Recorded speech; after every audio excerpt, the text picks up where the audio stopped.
बंदी छोड़ सतगुरु रामपाल जी परमेश्वर जी की जय हो। परमपिता परमात्मा सारी सृष्टि के रचनहार कुल मालिक असंख्य ब्रह्मांडों के स्वामी जगत गुरु तीनों लोकों में प्रवेश करके सबका भरण पोषण करने वाले राजाधिराज आत्माधार नाथों के नाथ देवों के देव महादेव सर्वेश्वर महेश्वर मृत्युंजय अजरो अमर आदि अनादि सनातनी प्रभु जगत पिता जगदीश्वर श्री श्री 1008 की उपाधि के वास्तविक अधिकारी अकाल मूरत शब्द स्वरूपी राम वासुदेव सर्वगतम ब्रह्म परम पूज्य प्रथम पूज्य परम संत परम पुरुष परम धनी परम दयालु सत्य कबीर हक्का कबीर अल्लाह अकबर बाखबर अल्लाह ताला जगत के तारणहार जगत के मुक्तिदाता जगत के जगन्नाथ हारे के सहारे हिंदुओं के राम मुसलमानों के अल्लाह सिखों के वाहिगुरु ईसाइयों के मसीह दया के सागर दयानिधि करुणा के सागर करुणानिधि स्वयंभू परिभू संकट मोचन कष्ट हरण मंगल करण दुख भंजन अविगत कबीर निर्विकार निर्विषम परमात्मा अलय अलेख सतगुरु आदि अनादि सतगुरु असली मर्यादा पुरुषोत्तम असली राम असली कृष्ण असली घनश्याम असली मुरारी राजाओं के राजा महाराजाओं के महाराजा शहंशाहों के शहंशाह सम्राटों के सम्राट भगवानों के भगवान अल्लाहों के अल्लाह प्रभुओं के प्रभु मसीहाओं के मसीह सच्चे वाहिगुरु बाबाओं के बाबा पीरों के पीर सेठों के सेठ जगत सेठ सावड़सा सेठ सर्वगुण संपन्न अनंत कोटि कलाओं के स्वामी अनंत कोटि ब्रह्मांडों के नायक योगियों में महायोगी ध्यानियों में महाध्यानी सिद्धों में परम सिद्ध ज्ञानियों में तत्व ज्ञानी ब्रह्म ज्ञानी महाज्ञानी परम ज्ञानी सर्वश्रेष्ठ ज्ञानी विज्ञानी युवा कबीर समरथ कबीर असमवात अमित ओजा सच्चे रहनुमा करीम अल्लाह सुभान अल्लाह दुनिया के अंतिम पैगंबर 8 सितंबर 1951 से गांव धनाना जिला सोनीपत हरियाणा भारतवर्ष की पावन भूमि पे प्रकट रियल कल की भगवान श्री नारायण साकार हरि श्री बाबा साहेब शब्द स्वरूपी राम संत शिरोमणि सतगुरु रामपाल जी परमेश्वर जी के चरण कमल में साध संगति से जुड़े हुए देश विदेश से हम सभी सत्सेवक भाई बहनों का अनंत कोटि दंडवत प्रणाम। सत्साई भाई और बहनों, दया पूज्य गुरुदेव भगवान की सतगुरु रामपाल जी परमेश्वर जी की सारी सृष्टि को रचने वाले एकमात्र कल की भगवान की जिनके विशेष आशीर्वाद से शुभ आशीर्वाद से आप और हम सभी सत्सेवक भाई बहन साध संगति से जुड़कर अपनी आत्मा के कल्याणार्थ हेतु गुरुदेव के तत्व ज्ञान को आधार बनाकर दृढ़ता के साथ सतलोक की ओर मुख करके अपनी भक्ति पर लगे हुए हैं। भाई और बहनों, साध संगतियों का नसीब होना गुरुदेव भगवान की बहुत बड़ी रजा होती है। चारों युगों में केवल कलयुग की बिचली पीढ़ी में ही साध संगति गुरुदेव भगवान अपनी विशेष रजा और आशीर्वाद से शुरू करवाते हैं, क्योंकि कलयुग की बिचली पीढ़ी का यही वो समय होता है जिस समय आत्माएं गुरु को परमात्मा के रूप में हृदय और आत्मा से स्वीकार करके अपनी भक्ति को सफल कर सकती हैं। और गुरु को ही परमात्मा मानने की प्रोसीजर केवल साध संगति से ही परमात्मा हर कलयुग की बिचली पीढ़ी में शुरू करवाते हैं। आने वाले समय में तो पूरा विश्व साध संगति से जुड़ेगा। आज जो मर्यादा जो नियम गुरु के प्रति जो भाव श्रद्धा लगन निष्ठा समर्पण आप और हम सत्सेवक भाई बहनों की बन चुकी है, इसी प्रकार से पूरा विश्व गुरुदेव भगवान की भक्ति करेगा। लेकिन आप और हमारा परम सौभाग्य विशेष रजा बख्शी गुरुदेव भगवान ने कि हमें परमेश्वर ने सबसे पहले साथ संगति से जोड़ा। हमारा भी ये कर्तव्य बनता है, दायित्व बनता है कि हम इस अनमोल मौके को जो चांस युगों युगों के बाद नसीब होता है, हम इसको अब बिल्कुल भी ना गंवाएं। किसी भी ऐरे गहरे नत्थु बैरे की बातों में आकर किसी के भी गोल मटोल ज्ञान के ऊपर आकर्षित होकर हम अपना कर्म धर्म नष्ट ना करें। तो भाई और बहनों, गुरुदेव के कर कमल से लिखित पवित्र ग्रंथ कबीर सागर के सरलार्थ के ऊपर वीडियो बनाने की श्रृंखला जारी है। इसी श्रृंखला में आज हमारा ये 56 नंबर का वीडियो है। प्रत्येक वीडियो में सतगुरुदेव भगवान के आशीर्वाद से हमें कुछ न कुछ अवश्य सीखने को मिलता है, नई नई जानकारियाँ प्राप्त होती हैं, जो जानकारियाँ हमारे विश्वास को भक्ति पर दृढ़ करती हैं। तो कबीर चरित्र बोध के सारांश को लेकर वीडियो बन रहे हैं। आज उसका ये 6वां पार्ट है। आज के वीडियो में गुरुदेव भगवान ने समझाया बताया, इसमें लिखा है कि किस प्रकार से दिल्ली के बादशाह सिकंदर लोदी को जो असाध्य जलन का रोग हो गया था, जिसका उपचार समाधान कहीं से भी प्राप्त नहीं हो पा रहा था। मुसलमान धर्म के जितने भी मुल्ला मौलवी काजी थे, हिंदू धर्म के जितने भी धर्मगुरु और पंडित थे, अन्य जितने भी जंत्र मंत्र करने वाले थे, सिकंदर लोदी ने सभी से इलाज करवाया, परंतु कोई समाधान नहीं हुआ। अंत में सब ने कह दिया कि ये आपके प्रारब्ध का कर्म है, आपको भोगना ही पड़ेगा। फिर कैसे गुरुदेव भगवान ने विशेष परिस्थितियां बनाई, राजा सिकंदर लोदी को आधीन किया, नम्र किया, और उसके बाद आशीर्वाद मात्र से उनका असाध्य जलन का रोग ठीक कर दिया। तो आगे का विवरण हम पूज्य गुरुदेव जी के कर कमल से लिखे हुए इस पवित्र ग्रंथ से प्राप्त करेंगे। तो आपके सामने है पवित्र ग्रंथ कबीर सागर का सरलार्थ, पेज नंबर है 544। सिकंदर लोदी बादशाह का असाध्य जलन का रोग ठीक करना। एक बार दिल्ली के बादशाह सिकंदर लोदी को जलन का रोग हो गया। जलन का रोग ऐसा होता है जैसे किसी का आग में हाथ जल जाए, उसमें पीड़ा बहुत होती है। जलन के रोग में कहीं से शरीर जला दिखाई नहीं देता, परंतु पीड़ा अत्यधिक होती है, उसको जलन का रोग कहते हैं। जब प्राणी के पाप कर्म बढ़ जाते हैं तो दवाई भी व्यर्थ हो जाती है। दिल्ली के बादशाह सिकंदर लोदी के साथ भी वही हुआ। सभी प्रकार की औषधि सेवन की, बड़े बड़े वैद्य बुला लिए और मुंह बोला इनाम रख दिया कि मुझे ठीक कर दो, जो मांगोगे वही दूंगा। दुख में व्यक्ति पता नहीं क्या क्या संकल्प कर लेता है। सर्व उपाय निष्फल हुए। उसके बाद अपने धार्मिक काजी, मुल्ला, संतों आदि सबसे अपना आध्यात्मिक इलाज करवाया, परंतु सब असफल रहा। जब हम दुखी हो जाते हैं तो हिंदू और मुसलमान नहीं रहते, फिर तो कहीं पर भी रोग कट जाए वहीं पर चले जाते हैं। वैसे तो हिंदू कहते हैं कि मुसलमान बुरे, और मुसलमान कहते हैं हिंदू बुरे, और बीमारी हो जाए तो फिर हिंदू व मुसलमान नहीं देखते। जब कष्ट आए तब तो कोई बुरा नहीं, बुरा कोई नहीं है। जो मुसलमान बुरे हैं वे बुरे हैं, और जो हिंदू बुरे हैं वे बुरे भी हैं, और दोनों में अच्छे भी हैं। हर मजहब में अच्छे और बुरे व्यक्ति होते हैं, लेकिन हम जीव हैं, हमारी कोई जाति व्यवस्था नहीं है। हमारी जीव जाति है, हमारा धर्म मानव है, परमात्मा को पाना है। हिंदू वैद्य तथा आध्यात्मिक संत भी बुलाए, स्वयं भी उनसे जाकर मिला और सबसे आशीर्वाद व जंतर मंत्र करवाए, परंतु सर्व चेष्टा निष्फल रही। किसी ने बताया कि काशी शहर में एक कबीर नाम का महापुरुष है, यदि वह कृपया कर दे तो आपका दुख निवारण अवश्य हो जाएगा। जब बादशाह सिकंदर लोदी ने सुना कि एक काशी के अंदर महापुरुष रहता है, तो उसको कुछ कुछ याद आया कि वह तो नहीं है जिसने गाय को भी जीवित कर दिया था। हजारों अंगरक्षकों सहित दिल्ली से काशी के लिए चल पड़ा। वीर सिंह बघेला काशी नरेश पहले ही कबीर साहिब की महिमा और ज्ञान सुनकर कबीर साहिब के शिष्य हो चुके थे और पूर्ण रूप से अपने गुरुदेव में आस्था रखते थे। उनको कबीर साहिब की महिमा का ज्ञान था, क्योंकि कबीर परमेश्वर वहां पर बहुत लीलाएं कर चुके थे। जब सिकंदर लोदी बनारस गया तथा वीर सिंह से कहा कि वीर सिंह मैं बहुत दुखी हो गया हूं, अब तो आत्महत्या ही शेष रह गई है। यहाँ पर कोई कबीर नाम का संत है, आप जानते होंगे कि वह कैसा है। इतनी बात सिकंदर बादशाह के मुख से सुनी थी। काशी नरेश वीर सिंह की आंखों में पानी भर आया और कहा कि अब आप ठीक स्थान पर आ गए हैं, अब आपके दुख का अंत हो जाएगा। बादशाह सिकंदर ने पूछा कि ऐसी क्या बात है। वीर सिंह ने कहा कि वह कबीर जी स्वयं परमात्मा आए हुए हैं, परमेश्वर स्वरूप हैं। यदि उनकी दया दृष्टि हो गई तो आपका रोग ठीक हो जाएगा। राजा सिकंदर ने कहा कि जल्दी बुला दो। काशी नरेश वीर सिंह देव बघेल ने विनम्रता से प्रार्थना की कि आपकी आज्ञा शिरोधार्य है, आदेश भिजवा देता हूं, लेकिन ऐसा सुना है कि संतों को बुलाया नहीं करते। यदि वे आ भी गए और रजा नहीं बख्शी तो भी आने का कोई लाभ नहीं। बाकी आपकी इच्छा। सिकंदर ने कहा कि ठीक है, मैं स्वयं ही चलता हूं, इतनी दूर आ गया हूं, वहां पर भी अवश्य चलूंगा। शाम का समय हो गया था। वीर सिंह को पता था कि इस समय साहिब कबीर जी अपने औपचारिक गुरुदेव स्वामी रामानंद जी के आश्रम में ही होते हैं। यह समय परमेश्वर कबीर जी का वहां मिलने का है।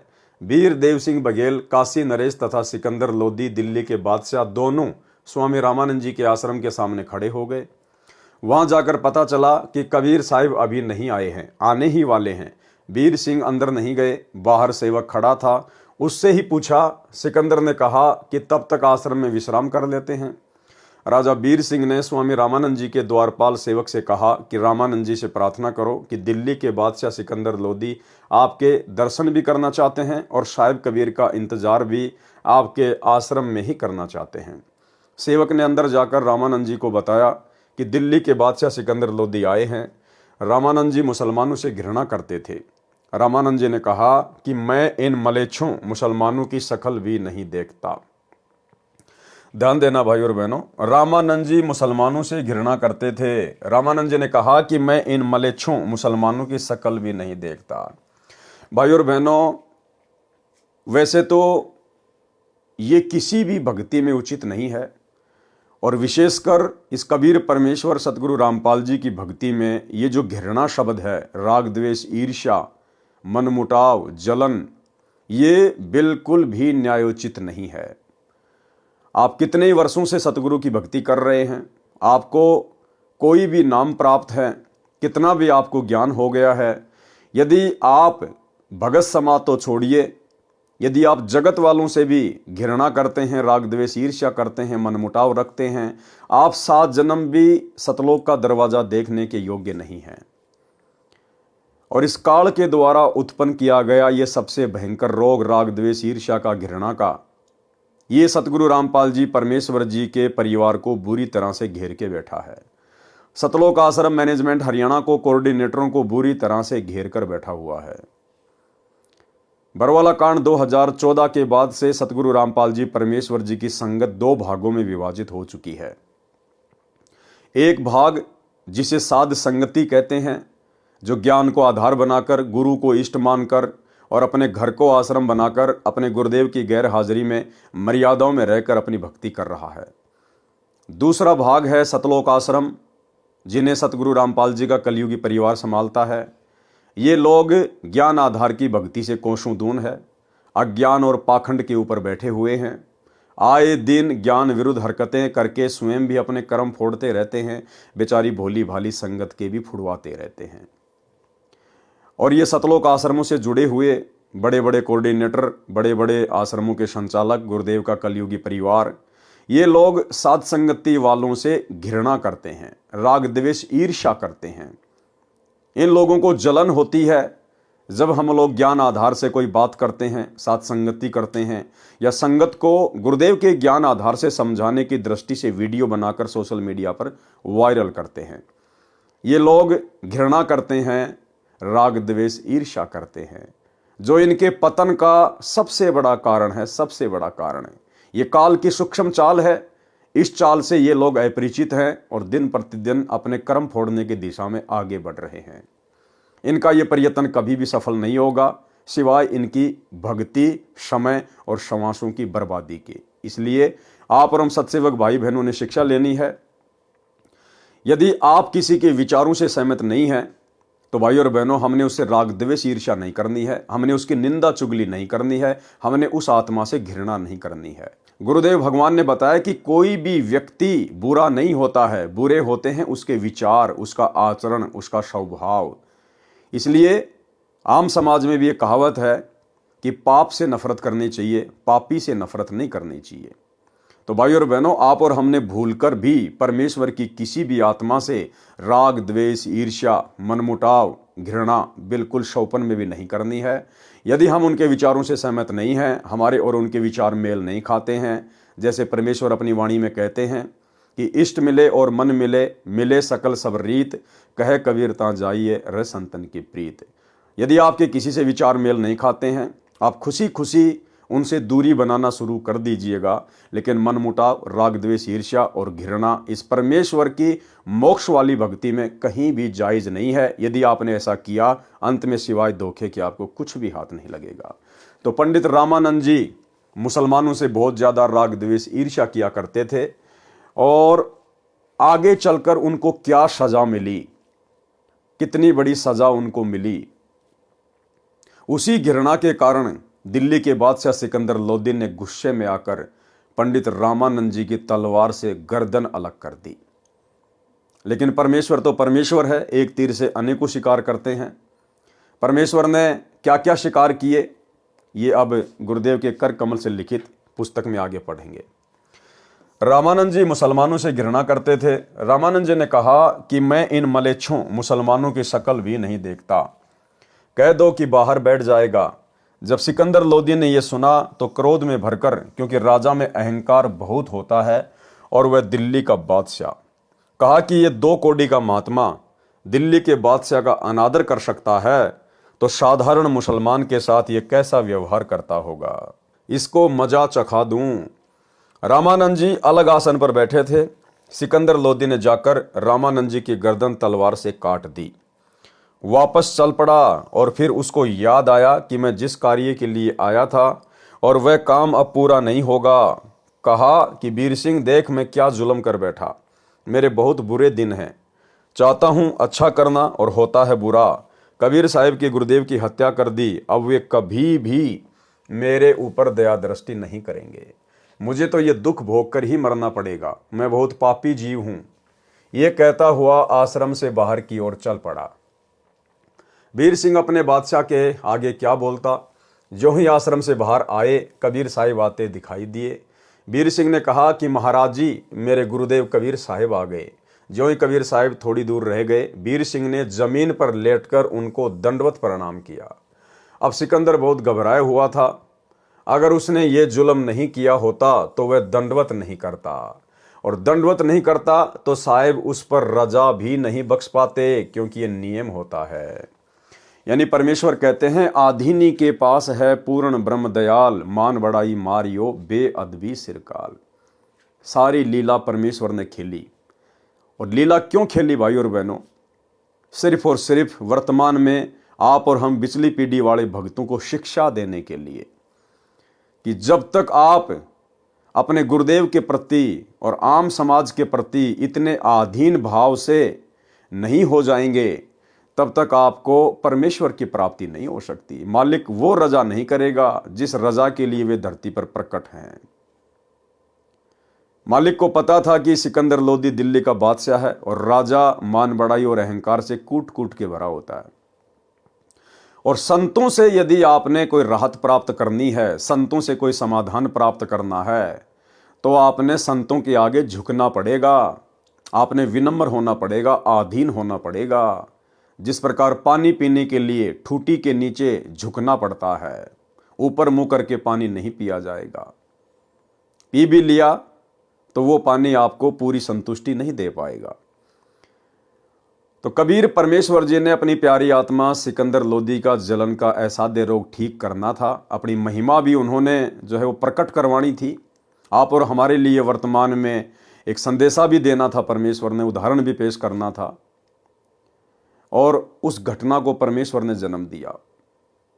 दूसरी तरफ पंडित रामानंद जी, उनको भी परमात्मा ने एक सबक सिखाना था कि जब तक आप इस भक्ति मार्ग में समदृष्टि से होकर नहीं चलोगे, सभी को अपने भाई बहन नहीं समझोगे, तब तक आप इस भक्ति मार्ग पर सफल नहीं हो सकते। तो कबीर साहिब को जैसे ही सिकंदर लोदी ने देखा, और उसने पहले रामानंद जी की गर्दन काट दी थी, और ज़्यादा दुखी हो गया।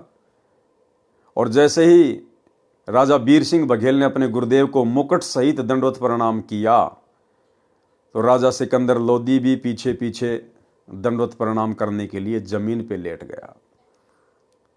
अगर परमात्मा इस घटना को जन्म ना देते, राजा सिकंदर लोदी के हाथों स्वामी रामानंद जी की गर्दन ना कटवाते, राजा सिकंदर लोदी कभी भी जमीन पर लेटकर कबीर साहिब को दंडवत प्रणाम नहीं करता।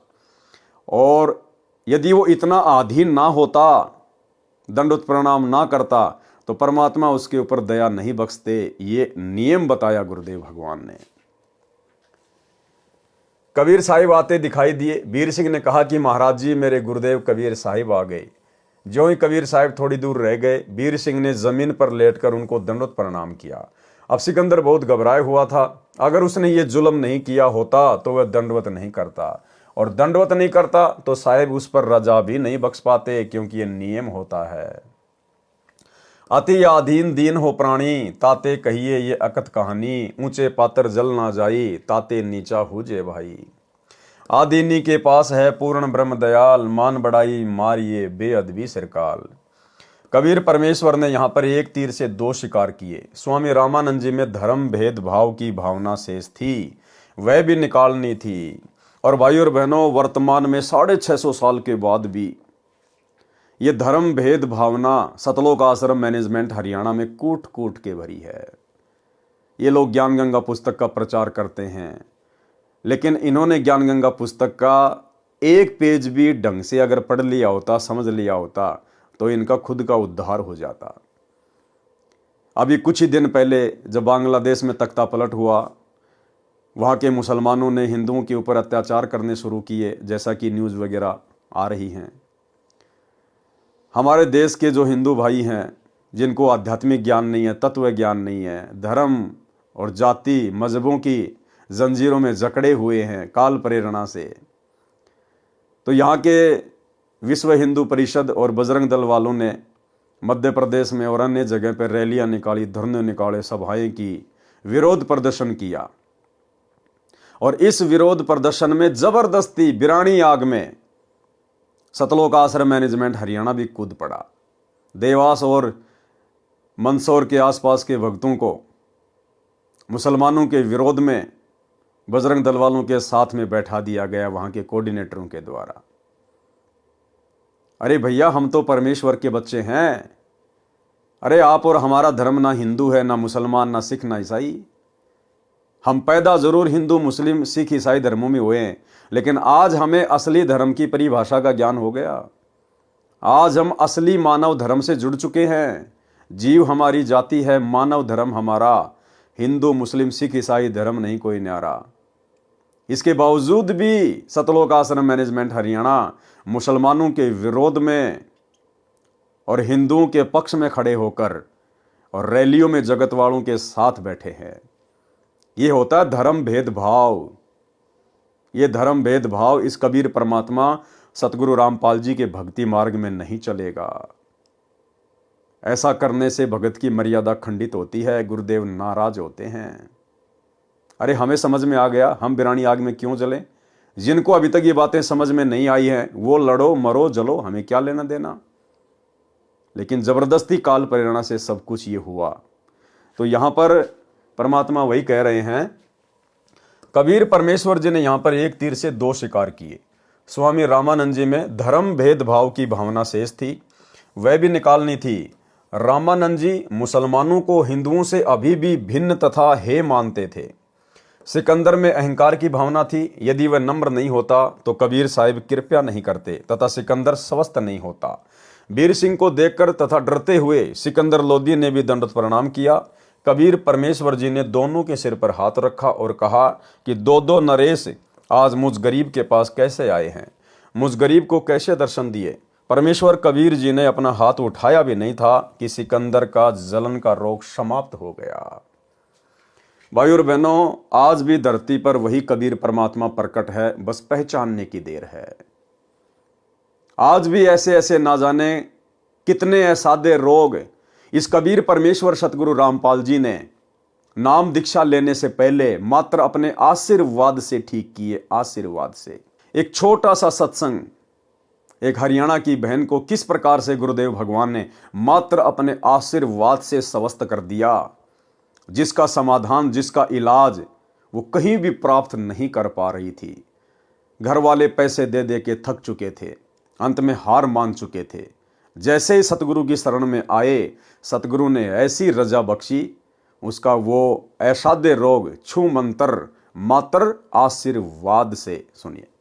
आज भी हम आपको ऐसे ऐसे, यहाँ पर भी कई बहन है ऐसी जो पहले बहुत तंग रहती थी। एक तया बेबे है संतोष, खड़ी हुई है, एक भाई उठ उठ शर्मावना। एक भी इसकी बेबे का चित्र ले तो फिल्म वाला, ये देख इसको। या मकडोली बह रखी है, छोटी मकडोली, संतोष नाम से इस बेबे का। और ये इसका देवर है भक्त सुखबीर, ये यहाँ बैठा। इसका बड़ा भाई यानी संतोष का पति जो है फौज में भर्ती है। चित्र आ जाता फिर बंद कर दिए। तो ये लड़की 8-9 वर्ष से तकलीफ थी। बैठ जा बेटे। तो कुछ भी कहो, हम तो कर्मदंड कहते हैं। डॉक्टर बीमारी बता देते हैं, शाना ओपरा बता दे।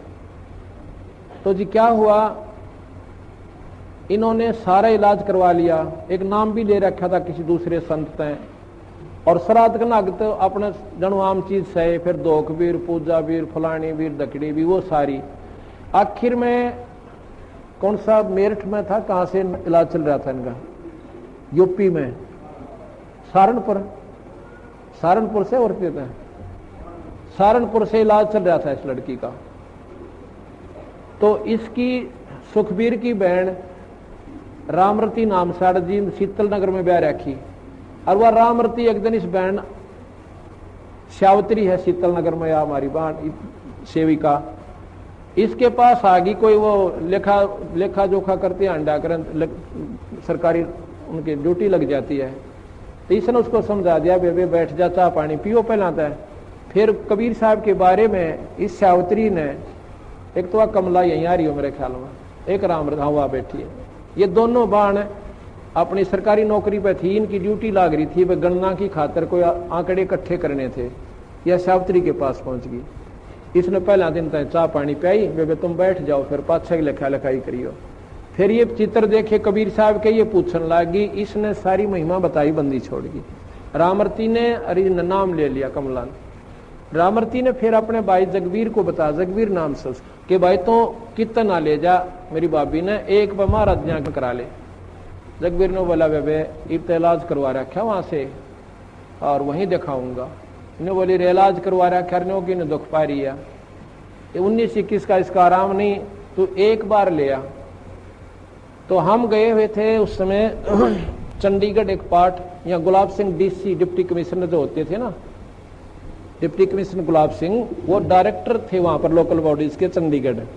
वो हमारे सेवक हैं, उन्होंने नाम ले रखा है, बड़ी पुण्यात्मा है। अगर उसका उदाहरण आप देख लो, निशा देवता इंसान हमने नहीं देखा, इतनी नम्र आत्मा, कोई उसमें छल कपट नहीं। तो वहां हम पाठ करने गए जी। हमने आना था 12 तारीख को, हम आए 13 तारीख को, लेट हो गए थोड़े।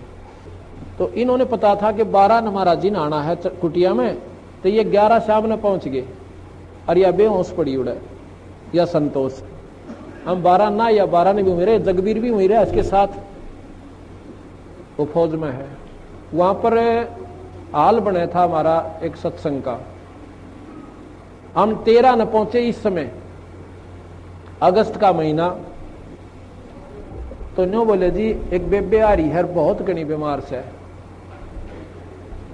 बाबा बीमार का के मतलब, हमारे दौरान को डॉक्टर ना वैद नहीं, ये भी ये बीमार है, बीमार आने लागे को अच्छे ढंग का नाम लेने आता नहीं। अपने मन में संकल्प कर रहा मैं। इतने में इसको कुटिया मत ठाक है, वो जगबीर एक दिन और पकड़ के मेरे पास ले आया, और मैं बाहर बैठा था, ऐसे छां आई हुई थी शाम के समय हाल के अंदर।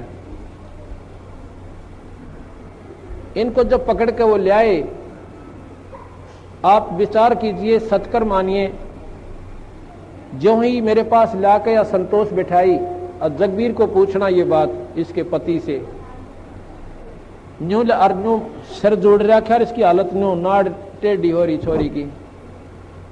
खाट के पास बिठाई, जैसे हम स्वाभाविक वैसे हाथ रखते हैं, बेबे ठीक हो जाएगी बेटी, माड़ा मन ना करे, सब करेंगे, बंदी छोड़। मैंने ऐसे हाथ ऊपर से हटाया भी नहीं था, इतना में यह लड़की न्यू बैठ गई कि जानू इसका कुछ भी कोई ना। बोल सतगुरुदेव, बंदी छोड़ कबीर साहेब। वो बोला जा बेटी सेवा करवा। वहां पर सेवा चल रही थी, सेवक थे, मिस्त्री थे, उनकी रोटी बनानी थी। छोरी ने डट कर रोटी बनवाई, सारा काम करवाया। अगले दिन सारा काम करवाया। अगले दिन ये दिन के 11 बजे नाम लेकर और जब घर न आए, फिर हमने कहा एक पाठ करवाओ बंदी छोड़ की वाणी का, ये धर्म का काम हो से। तो जिस दिन ये पाठ प्रकाश हुआ इनका, मैं जाता हूं पिछले दिन, जिस दिन पाठ प्रकाश हुआ इसका फिर गड़बड़ होगी एक बवाई, और या दर्द पड़ी और गिर के आप बोला। मैं गया जो बताई ना सुखबीर नरेंद्र की मार ने, और सारे पड़ोसी उड़ोसी वो सारी इकट्ठी होगी। अब के बोल रहे हैं वो पेतरीन के, एक तो बूढ़ा मर रहा था, ताऊ है दादा, अरे एक उसका लड़का छोटा सा उम्र का 12, 13, 14 साल की उम्र का, वो मर रहा है। और जब पहला न्यो क्या करता, तुमने खोऊंगा धरती पर तय, थारा न्यो कर दूंगा, थारा नाश करूंगा, मेरा हक दे दो फलान। उस दिन वो के बोलिया, मैं तने नाटू था निर्भाग, तुम आज ना ले चला, बड़ा बुढ़ा आदमी मरवा दिया तने। जो बोला तू आज ना ले चला, मैं नाटू था, उनके महाराज जी का नाम ले लिया ही, मारी उड़ा पार बसावक हो ना। अन्य बोला तो अब आई आज तो हम थारा आगे गलती तय, आज पाछा हम तो बड़ा को नहीं। पर ने बोला जावांगे कि थारी रोखाड़ करया करांगे खेता में। जब बोल सतगुरु दे, इनका पेटा भरनता ही बंदी छोड़ने ने दिखा था ना, कड़ा बढ़न दे वो नाड़े, अगर इनका यकीन ना होगा तो उस दिन के बाद 2 साल तो ऊपर हो गए इस लड़की ने बंदी छोड़ की कृपा, तो इसका सोच शरीर से। बोल सतगुरुदेव। तो भाई और बहनों, आज भी वही कबीर परमात्मा सतलोक का शहंशाह 8 सितंबर 1951 से सतगुरु रामपाल जी के रूप में धरती पे प्रकट है, बस पहचानने की देर है। मुझ गरीब को कैसे दर्शन दिए? परमेश्वर कबीर जी ने अपना हाथ उठाया भी नहीं था कि सिकंदर का जलन का रोग समाप्त हो गया। सिकंदर लोदी की आंखों में पानी आ गया। संत के सामने ये मन भाग जाता है और यह आत्मा ऊपर आ जाती है, क्योंकि परमात्मा आत्मा का साथी है। अंतर्यामी एक तुम, आत्म के आधार, आत्मा का आधार कबीर भगवान है। स्वामी रामानंद जी को जीवित करना।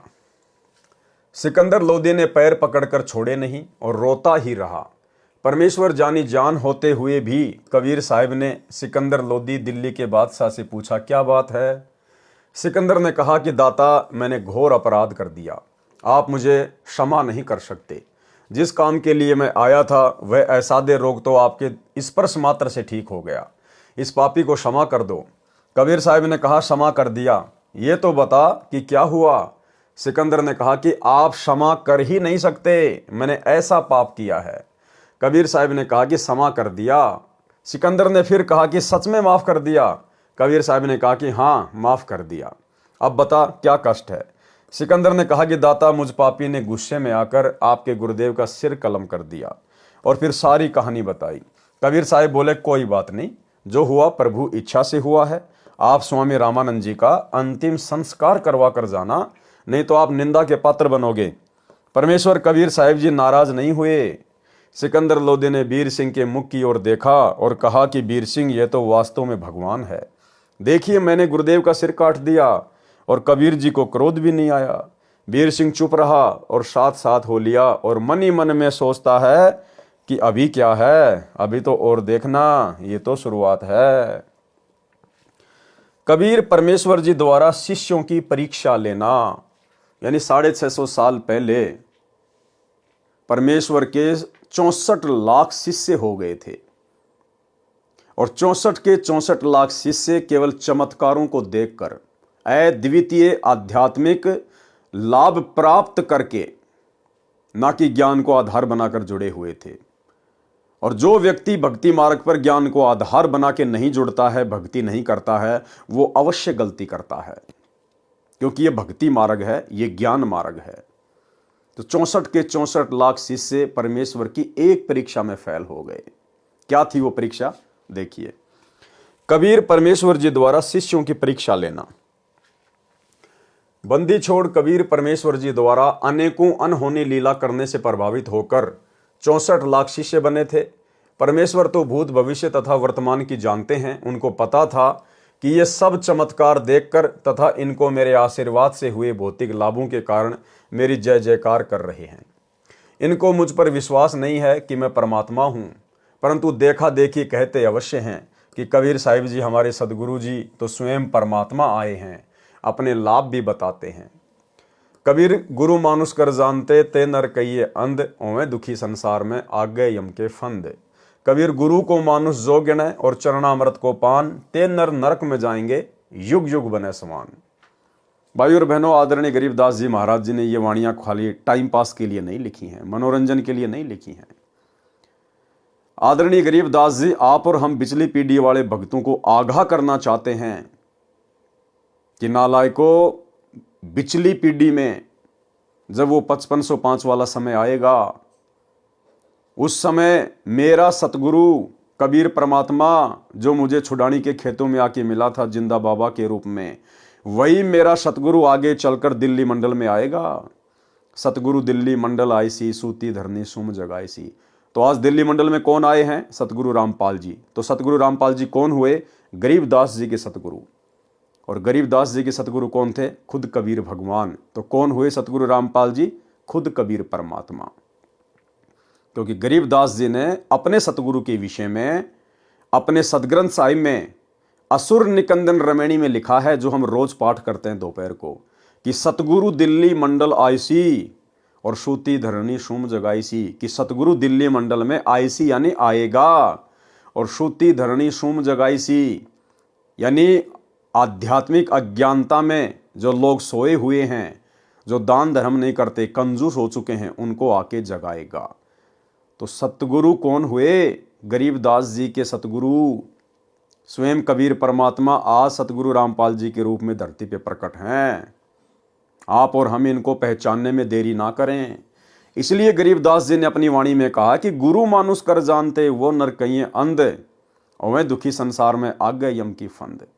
यदि आप मेरे सतगुरु को, जो कि तुम्हें भी अपनी शरण में लेगा पिछली पीढ़ी में, अगर आपने उनको एक मानुष मान लिया, माँ के गर्भ से जन्म लेकर आया हुआ गांव धनाने का रामपाल जाट मान लिया, तो गरीबदास जी कहते हैं तुम तो अंधे की श्रेणी में गिना जाओगे। वे नर कहिए अंध, और ओमें दुखी संसार में आ गए यम के फांद। क्योंकि गुरु को मानुष मानने वाला मोक्ष प्राप्त नहीं कर सकता।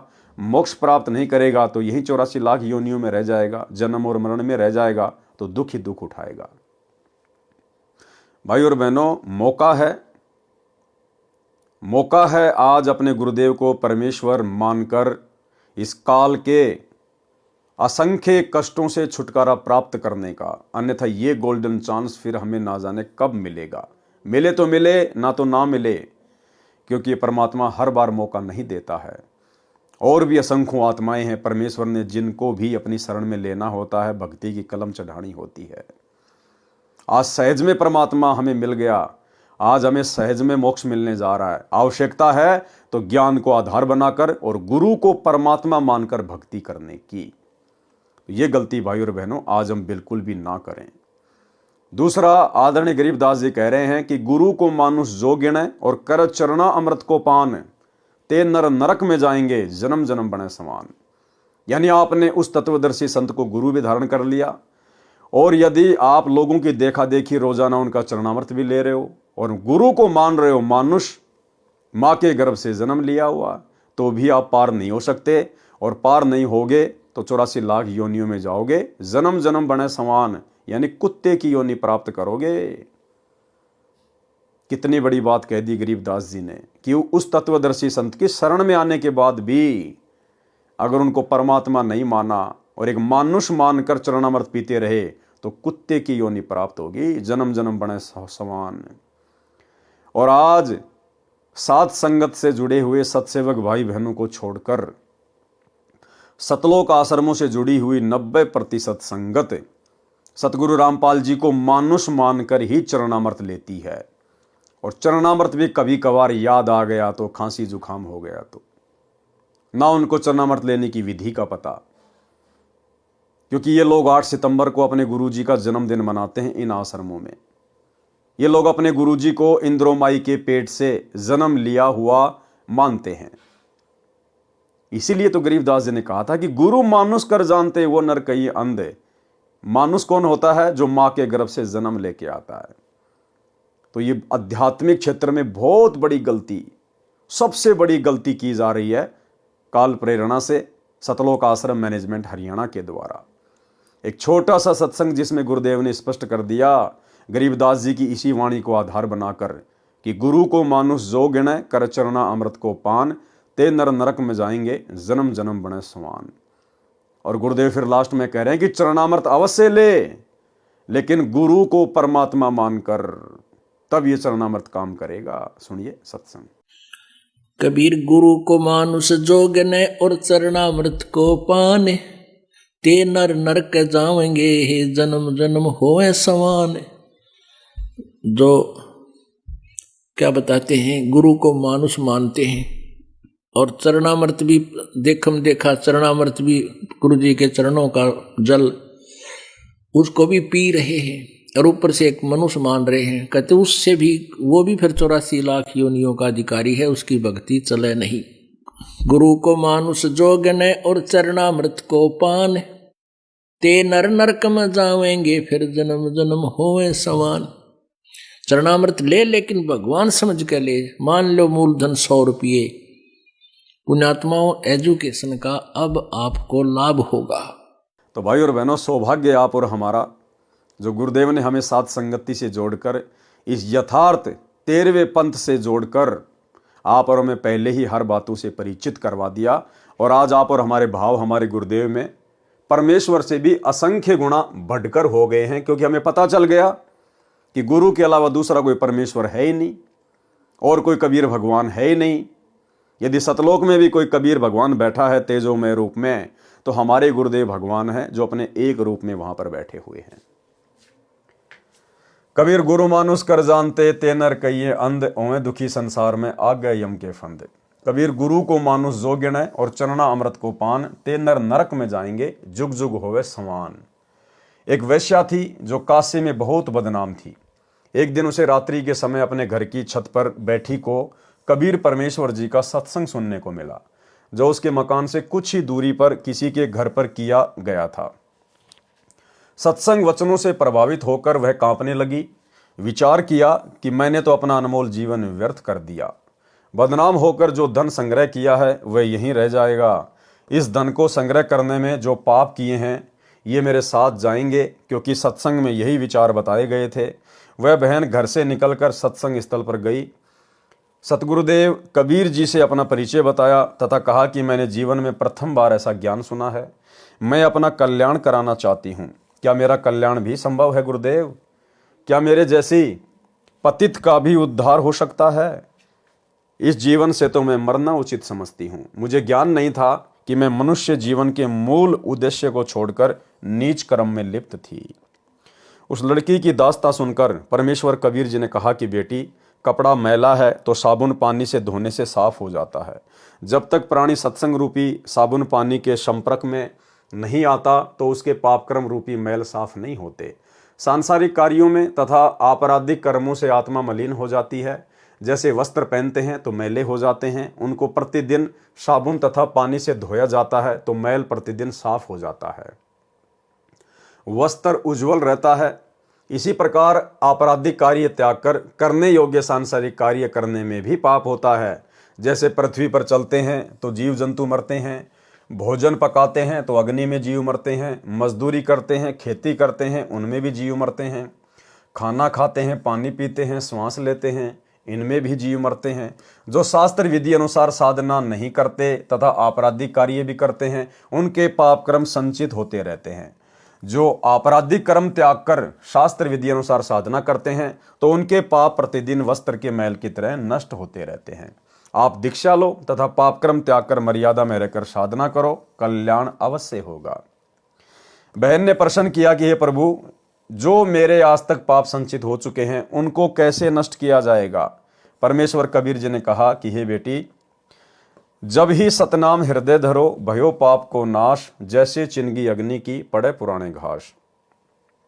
भावार्थ, परमेश्वर कबीर जी ने कहा कि मेरे पास साधना का सत्य मंत्र है, उसको दीक्षा में देता हूं। साधक श्रद्धा के साथ मर्यादा में रहकर भक्ति करता है तो उसके सब पाप कर्म ऐसे जलकर नष्ट हो जाते हैं जैसे पुराने सूखे हजारों मण घास में अग्नि की चिंगारी लगने से सर्व घास जलकर भस्म राख हो जाता है। फिर पवन चलती है तो उड़ जाता है, वह स्थान भी साफ हो जाता है। गरीब जैसे सूरज के आगे बदरा, ऐसे कर्म छयारे, प्रेम की पवन करे चितमंजन, झिलके तेज नयारे। भावार्थ, कबीर परमेश्वर जी ने संत गरीबदास जी को भी यही ज्ञान बताया था। वही ज्ञान उस गणिका बेटी को बताया कि जैसे सूर्य के सामने बादल छा जाते हैं तो सूर्य का प्रकाश दिखाई नहीं देता, जब तेज हवा चलती है तो बादल बिखर जाते हैं, सूरज का प्रकाश स्पष्ट दिखाई देता है। इसी प्रकार आत्मा तथा परमात्मा के बीच में पाप कर्मों की छाया हो जाती है। सतगुरु से दीक्षा लेकर श्रद्धा प्रेम से साधना करने से प्रभु में प्रेम उत्पन्न होता, आंखों से आंसू गिरने लगेंगे, उस प्रेम रूपी पवन से पाप कर्म नष्ट हो जाएंगे, आत्मा को परमात्मा का दर्शन होगा। इस प्रकार घोर से घोर अपराधी भी सतगुरु शरण में आने से सत्य साधना करके मोक्ष को प्राप्त हो जाता है। उस बहन ने उसी समय परमेश्वर कबीर जी के चरणों में गिरकर दीक्षा की भीख मांगी। दयालु सतगुरु जी ने उस जीव पर दया की, दीक्षा देकर कृतार्थ किया। उस लड़की ने अपना सर्व धन सतगुरु के आगे रख दिया। देखो भाई और बहनों, ध्यान दो, जब गणिका बहन ने परमात्मा से दीक्षा प्राप्त की, दीक्षा प्राप्त करने के बाद उस गणिका बहन ने जो भी उल्टे सीधे कुकर्म करके, वैश्यावर्ती का धंधा करके जो धन कमाया था, वो सारा का सारा धन उसने अपने गुरुदेव के चरणों में समर्पित कर दिया। और गुरुदेव भगवान ने कहा कि बेटा, ये जितना भी धन है इसको तू भंडारे में लगा दे, ये धर्म के कार्य में लगा दे, और आज के बाद मेहनत मजदूरी करके अपना जीवन निर्वाह कर। तो भाई और बहनों, आज भी वही बात है, आज भी वही भगवान है, वही नियम मर्यादा है, वही भक्ति मार्ग है। यदि सतगुरु की शरण में आने से पहले आपने किसी भी अनैतिक कार्य से धन संग्रह किया है, और यदि वो धन आपके पास में है, तो वो धन आपने अपने गुरुदेव के चरणों में समर्पित कर देना चाहिए। गुरुदेव की गैर हाजिरी में किसी भगत को समर्पित नहीं करना चाहिए। भगत को समर्पित करने से पाप नहीं कटेगा। जैसे वर्तमान में गुरुदेव भगवान की गैर हाजिरी में उनके कलयुगी बेटा बेटी, भाई बंधु, रिश्तेदार, कोऑर्डिनेटर, इन लोगों के द्वारा संगत से जो धन लिया जाता है ज्योति पाठ और दान के रूप में, आज वो धन संगत के उल्टे कर्म फोड़ रहा है। क्योंकि गुरुदेव का परिवार, ये कोऑर्डिनेटर सब के सब कुपात्र हैं, ये दान धर्म लेने के अधिकारी नहीं है। संगत भी नादान है, गुरुदेव के ज्ञान को आधार बना नहीं पा रही, और इन लोगों को धन देकर, दान देकर उल्टा पाप का भागी बन रही है।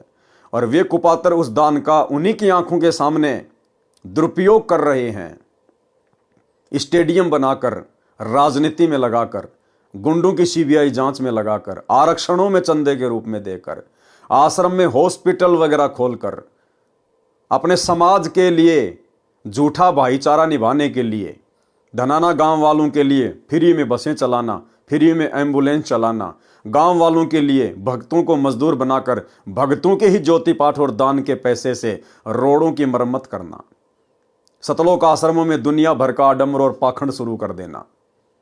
इसलिए धन केवल अपने गुरुदेव के चरणों में ही समर्पित करना चाहिए। विशेषकर दान, ज्योति पाठ का पैसा, 10वें अंश का पैसा अपने गुरुदेव के चरणों में ही समर्पित करना चाहिए।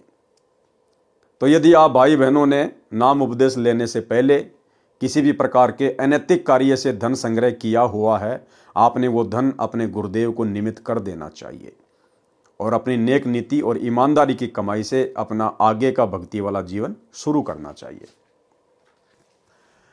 उस लड़की ने अपना सारा धन सतगुरु के आगे रख दिया। सतगुरु जी ने कहा कि बेटी, मजदूरी करके निर्वाह कर, ये धन भंडारा करके धर्म में खर्च कर दे। सतगुरु कबीर जी की आज्ञा से धर्म भंडारा किया और सच्ची श्रद्धा से भक्ति करने लगी। अधिक से अधिक समय सत्संग सुनने में तथा सतगुरु जी की सेवा तथा दर्शन करने में व्यतीत करने लगी। जैसे जवर के उतर जाने के पश्चात व्यक्ति स्वस्थ हो जाता है तो पहले से अधिक भोजन खाता है। जवर के कारण भूख नहीं लगती थी, परंतु जवर उतर जाने के पश्चात स्वस्थ व्यक्ति दिन में कई कई बार भोजन खाता है। इसी प्रकार उस भूखी आत्मा को सत्संग सुनने तथा सतगुरु के दर्शन करने की अत्यधिक भूख लगती है। वही दशा उस बहन की हो गई थी। सतगुरु कबीर जी के शिष्य विवेकहीन थे। वे केवल लाभ मिलने के कारण ही सत्संग में आते थे, ज्ञान पर अमल नहीं करते थे। क्या कह रहे हैं परमात्मा कि 650 साल पहले सतगुरु कबीर जी के जो भगत थे, अनुयायी थे, वो विवेकहीन थे। उनको बहुत सारे लाभ मिले, इसलिए वो भक्ति पर जुड़े हुए थे, बाकी ज्ञान को आधार किसी ने नहीं बनाया हुआ था। और भाई और बहनों, 650 साल पहले तो चलो भाई, उस समय गुरुदेव भगवान खुद एक अनपढ़ व्यक्ति की भूमिका निभा रहे थे। शास्त्रों से हमारे को ये प्रमाण नहीं दिखा पा रहे थे। वो ठीक का समय भी नहीं था। परमात्मा ने आत्माओं को पूर्ण मोक्ष भी प्राप्त नहीं करवाना था। ये वर्तमान का समय गुरुदेव ने निश्चित किया हुआ था। इसलिए उस समय तो आत्माएं विवेकहीन हो सकती थी, लेकिन वर्तमान में गुरुदेव भगवान ने, उसी कबीर परमात्मा ने भला पिछले 30 वर्षों से क्या कमी छोड़ दी। कौन से धर्म का कौन सा धर्म ग्रंथ नहीं दिखाया। अपने परमेश्वर होने के विषय में, पूर्ण संत होने के विषय में क्या क्या प्रमाण नहीं दिखाए, क्या क्या सुख नहीं दिए जो परमेश्वर देता है।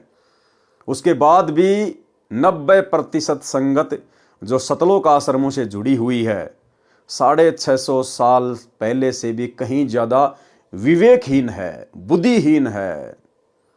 आज 2014 गुरुदेव के जेल जाने के बाद इस संगत ने ना जाने कितने पाखंड, कितने आडंबर, कितने भक्ति विरुद्ध कुकर्मों में जानबूझकर काल प्रेरणा से अपना पैर फंसा रखा है।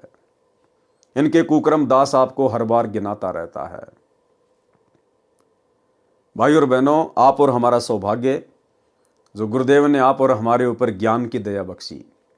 आप और हम भाई बहन गुरुदेव के जेल जाने के बाद इस परीक्षा के समय में सतलोक आश्रम मैनेजमेंट हरियाणा अर्थात काल एजेंटों के झांसे में नहीं आए और गुरु को अपना इष्ट मानकर घर को ही आश्रम बनाकर और ज्ञान को आधार बनाकर अपनी भक्ति सफल करने में लगे हुए हैं। सतगुरु कबीर जी के शिष्य विवेकहीन थे। वे केवल लाभ मिलने के कारण ही सत्संग में आते थे, ज्ञान पर अमल नहीं करते थे। वे एक दूसरे से कहते थे कि यह बदनाम औरत सत्संग में आने लगी है, शहर में गुरु जी की निंदा हो रही है, लोग कह रहे हैं कि यह कैसा गुरु है जो वैश्या को अपने पास बैठाता है, अपने चरण चंपी कर रहा है, एक दिन सब सामने आ जाएगा। कबीर के मन में दोष आ गया है। संगत वाले उस लड़की को धमकाने लगे कि तू सत्संग में मत आया कर, तेरे कारण गुरुजी बदनाम हो रहे हैं। यह वचन सुनकर वह बहन जोर जोर से रोने लगी। बात सतगुरु कबीर जी तक पहुंची। कारण पूछा तो लड़की ने बताया कि हे प्रभु, मैं कहां जाऊं, मेरा क्या होगा। बताया कि कुछ भाई बहन सत्संगी ऐसे ऐसे कह रहे हैं। कबीर जी ने कहा कि बेटी, आप सत्संग में आना बंद ना करना, कहने वालों को कहने दे। कबीर जी सत्संग वचनों के द्वारा उन मूर्ख शिष्यों को समझाते थे, परंतु वे ज्ञान को महत्व नहीं देते थे, अपनी बुद्धि से ही काम ले रहे थे। परमेश्वर कबीर जी सत्संग में बताते थे कि कुष्ठी होवे संत बंदगी कीजिए, हो वैश्या के विश्वास चरण चित दीजिए। भाई और बहनों, कबीर परमात्मा तो अंतर्यामी हैं। उनको तो पता था कि कौन कौन वो भगत हैं, आश्रम कमेटी के कौन कौन वो लोग हैं जो इस बेटी को इस प्रकार से व्यंग कसते हैं, इसको सत्संग में आने से मना करते हैं, धमकाते हैं। लेकिन ये परमात्मा किसी को भी पर्सनल व्यक्तिगत तौर पर शिक्षा नहीं देता है। जो पूर्ण संत होता है वो सार्वजनिक तौर पर सत्संगों के माध्यम से ही समझाने का प्रयास करता है। तो ये पता होने के बावजूद भी परमेश्वर ने उन व्यक्तियों को अलग से ना समझाकर कि कहीं मैं इनको अलग से समझाऊं और ये मेरी बात का बुरा मानकर कहीं भक्ति से दूर ना हो जाएं, क्योंकि जीव की औकात परमेश्वर के सामने है। इसलिए गुरुदेव ने सार्वजनिक तौर पर सामूहिक रूप से सत्संग में कहा कि भाई कुष्ठी होवे संत बंदगी कीजिए और हो वैश्या के विश्वास चरण चित दीजिए। अगर किसी व्यक्ति को भयंकर रोग हो रहा है, कोढ़ हो रहा है, कुष्ठ रोग, तो भी उसे घृणा ना करना, नफरत ना करना, परमेश्वर की आत्मा जानकर उसकी सेवा करना, प्यार प्रेम के साथ उससे बातें करना। वो मालिक की शरण में आ गई है, धीरे धीरे भक्ति करेगी, बुरे कर्म त्यागेगी, पाप कर्म कटेंगे तो रोग भी कटेगा। आप उसे घृणा करोगे तो वो कहां जाएगी, और ज्यादा दुखी हो जाएगी। और यदि वैश्या भी अपना नीच कर्म त्याग कर सतगुरु की शरण में आ जाए तो उसे भी अपनी बहन बेटी की नजर से ही देखना है, उसे वैश्या की दृष्टि से नहीं देखना, अपनी बहन बेटी की नजर से ही देखना है। उसके चेहरे को देखकर निर्णय मत करना। गुरुदेव ने सामूहिक रूप से समझाया। आज वर्तमान में भी भाई और बहनों ये परमात्मा सामूहिक रूप से ही समझा रहा है। गुरुदेव तो अंतर्यामी है, उनको पता है कि मेरा परिवार, मेरे बेटा बेटी, भाई बंधु रिश्तेदार, ये कोऑर्डिनेटर, ये आश्रम संचालक जो विवेकहीन है, बुद्धिहीन है, और किस कदर ये मेरी भोली भाली संगत को बरवाला कांड के बाद दुनिया भर की राजनीति करवाकर, स्टेडियम बनवाकर, गुंडों की सीबीआई जांच में शामिल करवाकर आरक्षणों में मेरी संगत को बैठाकर, चंदे के रूप में करोड़ों रुपया आरक्षण वालों को देकर, समाज के लिए जाट भवन बनवाकर, ना जाने क्या क्या कुकर्म इन्होंने गुरुदेव के जाने के बाद किए हैं, संगत से करवाए हैं। क्या ये सारे कुकर्म गुरुदेव के परिवार की सहमति के बिना हो सकते हैं? कदापि नहीं हो सकते। और हमारे गुरुदेव का ज्ञान कहता कि ऐसे कुकर्मों की सहमति परमेश्वर यानी गुरुदेव भगवान सतगुरु रामपाल जी 7 जन्म भी नहीं दे सकते।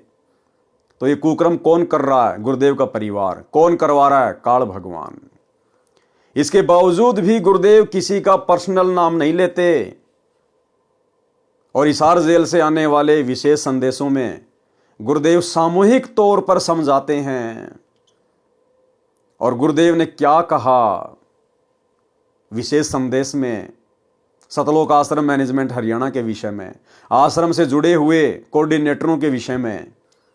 भाई और बहनों, यदि जरा भी आपके अंदर बुद्धि होगी, आप इन आश्रमों को ठोकर मारकर, ज्ञान को आधार बनाकर साथ संगति से जुड़कर भक्ति करना शुरू कर देंगे।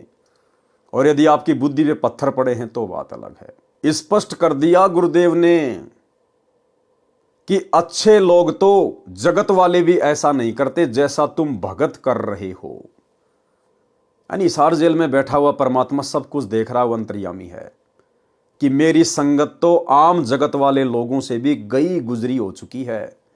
मेरा परिवार तो काल की गोद में बैठा ही बैठा है, लेकिन ये संगत भी मेरे परिवार की गोद में बैठी हुई है, मेरे ज्ञान को बिल्कुल भी आधार नहीं बना रही है। तो गुरुदेव कह रहे हैं कि अच्छे व्यक्ति तो जगत वाले भी ऐसा नहीं करते जैसा तुम भगत कर रहे हो। इसका क्या अर्थ है? इसका अर्थ है कि सतगुरु रामपाल जी ने सतलोक आश्रमों से जुड़ी हुई अपनी संगत को, अपने परिवार को, बेटा बेटी भाई बंधु रिश्तेदारों को, कोऑर्डिनेटरों को जगत वाले लोगों से भी गिरा हुआ घोषित कर दिया है। और फिर कोऑर्डिनेटर लोग किस प्रकार से अपनी गुरु बहनों के साथ में अश्लील हरकतें कर रहे हैं, अश्लील गंदे गंदे मैसेज कर रहे हैं। बहुत सारी बातें जो गुरुदेव ने इस 4 मिनट की ऑडियो में स्पष्ट कर दी है कि वर्तमान में इस पृथ्वी पर यदि सतगुरु रामपाल जी परमेश्वर जी का सच्चा मार्ग कहीं चल रहा है तो केवल साध संगति है। अगर ज्ञान को आधार बनाकर बुद्धि विवेक के साथ गुरु को इष्ट मानकर कहीं भक्ति हो रही है तो साध संगतियों में हो रही है। बाकी आश्रम को और आश्रम वालों को गुरुदेव ने बिल्कुल रिजेक्ट कर दिया है। सुनिए 4 मिनट का छोटा सा सत्संग। विचार करना होगा कि हम कौन है, कहां से आए। आपस में खेचातानी रखते हो अभी भी भगत हो गए। अच्छे इंसान तो जगत वाले बिना करते ऐसा जैसे भगत कर रही है। अच्छे इंसान तो जगत वाले बिना करते ऐसा जैसे भगत कर रही है। अच्छे इंसान तो जगत वाले बिना करते ऐसा जैसे भगत कर रही है। किसी को छोटी सी सेवा दे देते, कोऑर्डिनेटर बना दिया, उन्होंने सोचा मैं खुदा बन गया। और इतना शिक्षा तो बने, मजदूर बनो सीखो, मजदूर। और कई देखा है कि कोऑर्डिनेटर या जिसकी जो भी व्यवस्था लगाई जाती है वो व्यवहार भी ठीक नहीं करते, धमकान लग जाते, फुरकान लग जाते। और कुछ ऐसी भी शिकायतें आई हैं जो बहन बेटियों के साथ गलत मैसेज भी डालते हैं। तो वो दुष्ट लोग ना तो कोऑर्डिनेटर के योग्य है ना वो भगत के योग्य। और कुछ ऐसी भी शिकायतें आई हैं जो बहन बेटियों के साथ गलत मैसेज भी डालते हैं। तो वो दुष्ट लोग ना तो कोऑर्डिनेटर के योग्य है ना वो भगत के योग्य। और कुछ ऐसी भी शिकायतें आई हैं जो बहन बेटियों के साथ गलत मैसेज भी डालते हैं। तो वो दुष्ट लोग ना तो कोऑर्डिनेटर के योग्य है ना वो भगत के योग्य। तो ऐसा तो संगत माई कुसंगत उपजेगी, और ऐसी कुसंगत होगी फिर हम रखेंगे नहीं उसको खेत में। किसान उस कुबाड़ को पाड़ कर खेत तो बाहर फेंक देता है, तो उसको आप मिशन से निकाल दिया जाया करेगा। सुधर जाओ, एक के नहीं सुनी जाया करती, दिशात्मक शिक्षा दी जाती है, अमल कर लो इन पे। कर्म बतेरे फोड़ लिए, इस ज्ञान का असर क्या हुआ? थोड़ा सा सुख होते फिर पक्के एजेंट काल के बन जाते, बकवाद वही करनी, भगवान से दूर हो जाना। थोड़ा सा सुख होते फिर पक्के एजेंट काल के बन जाते, बकवाद वही करनी, भगवान से दूर हो जाना। थोड़ा सा सुख होते फिर पक्के एजेंट काल के बन जाते, बकवाद वही करनी, भगवान से दूर हो जाना। तो भाई और बहनों, समझदार को तो संकेत ही काफी है, बाकी भैंस के आगे कितना बीन बजाओ उनको असर नहीं पड़ने वाला। तो गुरुदेव कहते हैं कुष्टी हो वह संत बंदगी कीजिए, हो वैश्या के विश्वास चरण चित दीजिए। भावार्थ, यदि सत्संग में कोडी भी आता है तो उसको भी करबद्ध प्रणाम करना चाहिए। यदि वैश्या भी सत्संग में विश्वास के साथ आती है तो उसका सत्कार कीजिए। उसके चेहरे पर निगाह ना करके अपनी माता बहन की तरह देखें। सामने देखने की बजाय पैरों की ओर नीची नजर से देखें। ये परमात्मा ने भगत का लक्षण बताया है कि आप जब भी अपनी माता बहनों से बात करो, अपनी गुरु बहनों से बात करो, तो उनकी चेहरे की तरफ ज्यादा एकटक ना देखकर हमने नीची गर्दन करके ही बातचीत करनी चाहिए, चाहे बहन हो चाहे भाई हो। एक नियम है, एक रूल है। इससे काल का जो दृष्टि दोष वाला रोग है वो काफी हद तक भगत को नहीं लग पाएगा, बच जाएगा भगत। इसलिए परमेश्वर कहते हैं जब भी अपनी गुरु बहनों से, माताओं से आप जी बात करो या आम समाज में किसी से भी बात करो तो भगत की जो दृष्टि है वो नीचे की ओर ही होनी चाहिए। ठीक है, कभी कभार बातचीत करते एक आधी बार कुछ एक सेकंड के लिए यदि देखना भी पड़ जाए तो उसमें दोष नहीं है। वैसे नॉर्मली भगत ने नीची गर्दन करके ही माता बहनों से बातचीत करनी चाहिए। एक नियम बताया गुरुदेव ने। यदि वैश्या भी सत्संग में विश्वास के साथ आती है तो उसका भी सत्कार कीजिए। उसके चेहरे पर निगाह ना करके अपनी माता बहन की नज़र से देखें। सामने देखने की बजाय पैरों की ओर नीची नज़र से देखें। श्रीमद् भगवत गीता में अध्याय 9 श्लोक 30 में कहा है कि यदि अतिशय दुराचारी व्यक्ति भी क्यों ना हो, यदि उसका परमात्मा में विश्वास है और साधना करता है तो उसको साधु महात्मा के समान समझना चाहिए। इस प्रकार परमेश्वर कबीर जी संकेत करके उन दुर्बुद्धि शिष्यों को समझाना चाहते थे, परंतु वे लोकलाज को परमात्मा के वचनों से अधिक तवज्जो महत्व देते थे। ठीक इसी प्रकार भाई और बहनों, अभी आपने जो छोटी सी ऑडियो सुनी गुरुदेव भगवान की, ये लगभग 2 साल पुरानी है, 2 साल पुरानी।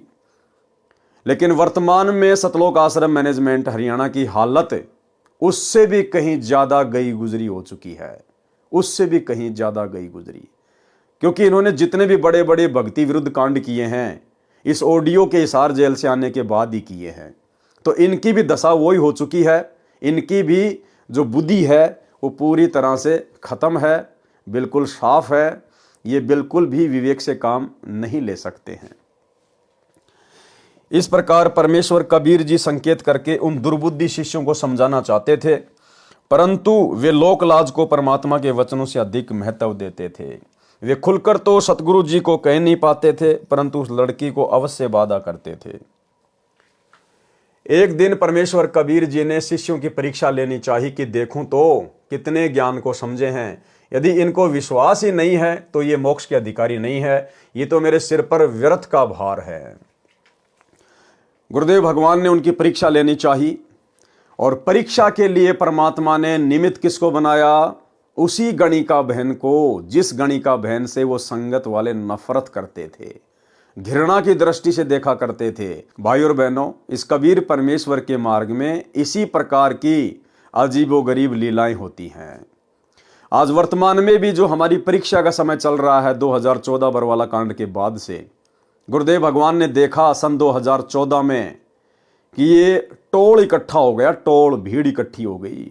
आ रहे हैं, जा रहे हैं, खा रहे हैं, पी रहे हैं, ज्ञान को आधार कोई बना ही नहीं रहा, गुरु को परमात्मा की दृष्टि से कोई देख ही नहीं रहा, तो फिर ये पार कैसे होंगे? ये तो वही 650 साल पहले वाली गलती हो जाएगी। उस समय भी इन्होंने गुरु रूप में आए हुए परमेश्वर को परमेश्वर नहीं माना, और आज भी ये अपने गुरु को परमात्मा ना मान के एक कागज के टुकड़े को, कबीर जी की समझे जाने वाली दाढ़ी मूछ वाली मुर्दा फोटो को कबीर भगवान मान रहे हैं। भाई गुरुदेव भगवान की तो मजबूरी थी उस फोटो को कबीर जी बता के आप और हमें भक्ति पे लगाना था। अगर गुरु जी अपने विषय में कह दें कि मैं कबीर हूं तो कोई स्वीकार नहीं करता। इसलिए गुरु जी ने सन 1994 से वो दाढ़ी मूछ वाली कबीर जी की फोटो सामने रख के कि ये है कबीर जी, 650 साल पहले ये आए थे, सत्संग करने शुरू किए ताकि हम उनके शरण में आए, ज्ञान को सुने। तो गुरु जी की तो मजबूरी थी, उनके लिए तो जरूरी था ये करना। लेकिन आज 30 साल के बाद आप और हमारी भला क्या मजबूरी रह गई? क्या आज भी हमें यह समझ में नहीं आया कि सतगुरु रामपाल जी कौन है? इसके बावजूद भी हम उसी सांप वाली लकीर को पीट रहे हैं, उसी दाढ़ी मूछ वाली कबीर जी की फोटो को, कागज के टुकड़े को, बेजुबान मुर्दा फोटो को कबीर भगवान मान के जून के महीने में कबीर प्रकट दिवस मना रहे हैं। अपने गुरु को जो कि साक्षात कबीर है, जिंदा कबीर है, इनका हम 8 सितंबर के दिन इन आश्रमों में जन्मदिन मना रहे हैं। तो परमेश्वर ने देखा कि भैया तो आ रहे हैं, खा रहे हैं, पी रहे हैं, इस कान से सुनते हैं, इस कान से निकाल रहे हैं।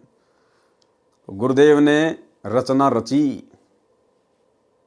जिस प्रकार उस बहन से घृणा करने वाले वो कमेटी वाले लोग 650 साल पहले वाले, मालिक को पता था कि ये काल प्रेरित हो चुके हैं, काल इनके सिर पे बैठा है।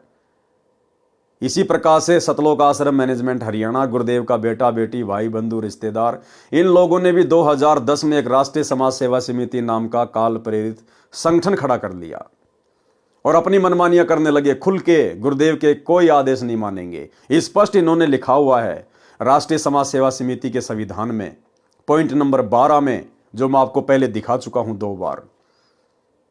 इस राष्ट्रीय समाज सेवा समिति के संविधान में पॉइंट नंबर 12 में लिखा हुआ है कि हम राष्ट्रीय समाज सेवा समिति वाले संत रामपाल जी से किसी भी कार्य में कोई दिशा निर्देश नहीं लेंगे।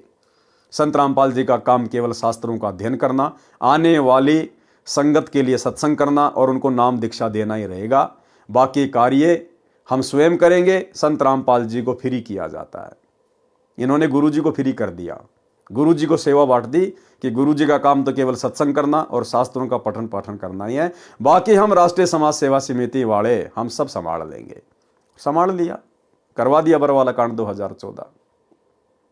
तो मालिक ने देखा कि ये मूर्खों का टोल इकट्ठा हो गया, इनमें हैं कितने मेरे भगत हैं।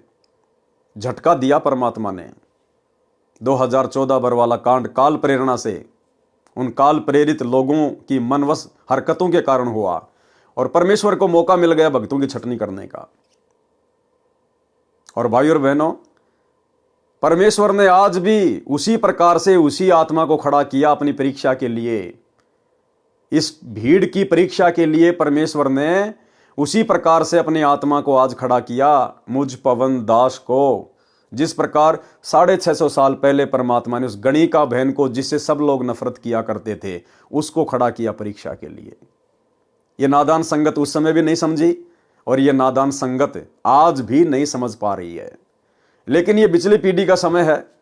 इतनी दया तो परमात्मा ने बख्श दी कि कई हजारों की संख्या में आत्माएं इस गहरी लीला को समझकर और साध संगति से जुड़कर असीम आनंद प्राप्त कर रही है, भक्ति का विशेष आनंद प्राप्त कर रही है, सतगुरु की विशेष मेहर और दया प्राप्त कर रहे हैं। बाकी लोगों के समझ में यह लीला नहीं आ पा रही है। एक दिन परमेश्वर कबीर जी ने शिष्यों की परीक्षा लेनी चाहिए कि देखूं तो कितने ज्ञान को समझे हैं। यदि इनको विश्वास ही नहीं है तो ये मोक्ष के अधिकारी नहीं है, ये तो मेरे सिर पर व्यर्थ का भार है। ये विचार करके एक योजना बनाई। अपने परम शिष्य रविदास से कहा कि एक हाथी किराए पर लाओ। उस लड़की से कहा कि बेटी आप मेरे साथ हाथी पर बैठकर चलोगी। लड़की ने कहा जो आज्ञा गुरुदेव। अगले दिन सुबह लगभग 10 बजे हाथी के ऊपर तीनों सवार होकर काशी नगर के मुख्य बाजार में से गुजरने लगे। संत रविदास जी हाथी को चला रहे थे। लड़की रविदास जी के पीछे, कबीर जी के आगे, यानी दोनों के बीच में बैठी थी। कबीर जी ने एक बोतल में गंगा का पानी भर लिया। उस बोतल को मुख से लगाकर घूंट घूंट कर पी रहे थे। लोगों को लगा कि कबीर जी शराब पी रहे हैं। शराब के नशे में वैश्या को सरेआम बाजार में लिए घूम रहे हैं। काशी के व्यक्ति एक दूसरे को बता रहे हैं कि देखो बड़े बड़े उपदेश दिया करता कबीर जुलाहा, आज इसकी पोल पट्टी खुल गई है। ये लोग सत्संग के बहाने ऐसे कर्म करते हैं। काशी के व्यक्ति कबीर जी के शिष्यों को पकड़ पकड़ लाकर दिखा रहे थे कि देख तुम्हारे परमात्मा के करतूत। शराब पी रहे हैं, वैश्या को लिए हैं, सरेआम घूम रहा है। ये लीला देखकर वे 64 लाख नकली शिष्य कबीर जी को त्याग कर चले गए। पहले वाली साधना करने लगे, लोक लाज में फंसकर गुरु विमुख हो गए। संत गरीबदास जी ने अपने अमृतवाणी में इस प्रकार वर्णन किया है। ठीक इसी प्रकार भाई और बहनों, आज उस समय परमात्मा ने एक बोतल में गंगा जल भर लिया और शराब की तरह घूंट घूंट के पी रहे हैं। और लोगों ने देखो और शराब पी रहा है, शराब पी रहा है। ठीक इसी प्रकार वर्तमान में गुरुदेव भगवान ने मुझ पवन दास को, ये मेरा परम सौभाग्य, ये सौभाग्य तो ब्रह्मा विष्णु महेश 33 करोड़ देवी देवताओं को भी नसीब नहीं है, जो मेरे पूज्य गुरुदेव भगवान ने, मेरे महबूब ने मेरे ऊपर विशेष रजा बख्शी है। गुरुदेव ने इस परीक्षा के लिए मुझ दास को योग्य बनाया और मुझे निमित्त बनाकर खड़ा किया। और गुरुदेव ने मुझे एक उपाधि दे दी, गुरुद्रोही। परमात्मा चेक करना चाहते थे कि संगत की बुद्धि कहां तक काम कर रही है। गुरुदेव ने सैकड़ों बार सत्संगों में जिक्र कर दिया कि गुरुद्रोही क्या होता है, गुरुद्रोही के लक्षण क्या होते हैं, गुरुद्रोही क्या किया करता है, गुरुद्रोही कैसा होता है।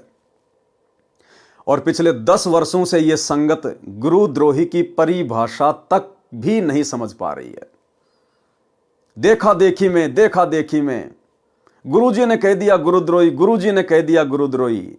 अरे भैया, गुरुजी ने तो खाली परीक्षा के लिए कहा है, वो अंदर से नहीं कह रहे।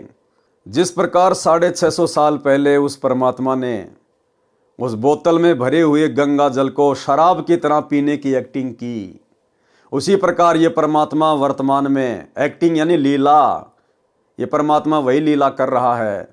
मुझ पवनदास को गुरुद्रोही का तमगा दे दिया, और अपनी तरफ से नहीं दिया, अपने कलयुगी परिवार की झूठी शिकायतों के कारण। क्योंकि बाहर जब सतलोक आश्रम मैनेजमेंट हरियाणा वालों ने, इन कोऑर्डिनेटरों ने गुरुदेव के ज्ञान के विपरीत हरकतें करनी शुरू की, परमात्मा के बच्चों की मर्यादाएं तुड़वानी शुरू की, तो हम सत्सेवकों को गुरुदेव भगवान ने प्रेरणा की। हम लोगों ने संगत को आगाह करने के लिए गुरुदेव के परिवार के काले कारनामे खोलने शुरू कर दिए, इनके अज्ञान को, पाखंड को उजागर करना शुरू कर दिया गुरुदेव के सत्संगों के आधार से। ये लोग विवेकहीन हैं ही, श्रद्धाहीन हैं ही, काल एजेंट हैं। ये इस खेल को समझ नहीं पाए, और इन्होंने देखा कि हमारे धार्मिक धंधे में ये साथ संगत वाले तो रोड़ा बन के खड़े हो गए। इन्होंने शुरू में बहुत प्रयास किए, मारने के, पीटने के, धमकाने के, गालियों के। शुरू में इन्होंने फिर लेटर वगैरह निकाले गुरुदेव के नाम से, फिर ऑडियो वगैरह निकलवाई गुरुदेव को झूठी सीधी बातें कह के, उसके बाद में वीडियो कॉल निकलवाए झूठी सीधी बातें कह के। लेकिन फिर भी साथ संगतियां दिन प्रतिदिन आगे ही बढ़ती जा रही है, आगे ही बढ़ती जा रही है। तो भाई और बहनों, गुरुदेव ने तो कह दिया कि ठीक है भैया, जैसा तुम कह रहे हो कि पवनदास नाम दे रहा है, आश्रम खोल लिया, संगत को तोड़ रहा है, ये कर रहा है, वो कर रहा है, जैसी भी झूठी शिकायतें मेरे बारे में की गई, गुरुदेव ने तो उन झूठी शिकायतों के आधार से मेरे को गुरुद्रोही घोषित कर दिया कि ठीक है भाई, देखो मैं तो जेल में बैठा हूं, मुझे क्या पता बाहर क्या हो रहा है, बाहर तुम हो और वो साथ संगत वाले, और अगर जैसा तुम कह रहे हो कि पवन ऐसा ऐसा कर रहा है, तो ऐसा काम तो भाई गुरुद्रोही कर सकता है। इस बात को गुरुदेव का आदेश बता के इन्होंने संगत में वायरल कर दिया। अब ये है भक्तों की परीक्षा। अब गुरुजी कह देंगे भैया मैं तो जेल में बैठा था, मुझे क्या पता, मेरे को तो जैसा बताया गया मैंने बोल दिया, मैंने तो जो कोऑर्डिनेटरों के बारे में मेरे को बोला गया, मैंने तो ऑडियो में उनके बारे में बोल दिया कि बाढ़ में जाओ ऐसे कोऑर्डिनेटर, वो व्यक्ति ना तो भगत के योग्य ना कोऑर्डिनेटर के योग्य। तो मेरे से तो जैसी तुम प्रार्थना लगाओगे मैं तो वैसा ही जवाब दे दूंगा। लेकिन भैया बाहर वो पवनदास भी है, सोशल मीडिया का ज़माना है, वीडियो वो भी बनाता है, और बाहर ये मैनेजमेंट वाले भी हैं। अब संगत ने देखना है भाई कौन गुरुद्रोही है और कौन गुरुमुखी है। ये परीक्षा संगत की है, और यहां नादान संगत मार खा गई। विशेष दया उन आत्माओं पे जो साथ संगति से जुड़कर इस गुप्त लीला को समझ गए, और उन्हें ये बातें ऐसी लगती हैं जैसे गुरुदेव भगवान हंसी हंसी में अपनी लीला पूरी कर रहे हैं, हंसी हंसी में। तो भाई और बहनों, आप और हमारा सौभाग्य, बाकी कर्म फोड़ने वाले दिन रात अपने कर्म फोड़ रहे हैं। तो इसी प्रकार 650 साल पहले परमात्मा ने उस बहन को निमित्त बनाया जो पहले गणिका का कार्य किया करती थी, और सारे कुकर्म त्यागने के बाद वो भगत बन गई। उसके बावजूद भी वो भगत उसको भगत नहीं मानते थे, उसको एक भगत की श्रेणी में नहीं लेते थे, उसको वेश्या की दृष्टि से ही देखा करते थे। तो 650 साल पहले वो लोग ये नहीं समझ पाए कि गुरुदेव ने सत्संगों में क्या बताया कि कुष्टी हो वह संत बंदगी कीजिए, और हो वैश्या के विश्वास चरण चित दीजिए। और वर्तमान में ये संगत ये नहीं पहचान पा रही कि गुरुद्रोही के लक्षण क्या होते हैं, गुरुद्रोही की पहचान क्या होती है। बस गुरुजी ने कह दिया, गुरुजी ने कह दिया, गुरुजी कल को कह दे रहे मेरे सर में जूते मारो, ये नालायक तो पटापट लग जाएंगे, पटापट खोपड़ी के बाल उड़ा देंगे गुरुदेव भगवान के, क्योंकि ये तो आदेशों के गुलाम है। इस परीक्षा के समय में आदेशों का गुलाम होके नहीं चलना होता, परीक्षा के समय में ज्ञान को आधार बना के चलना होता है।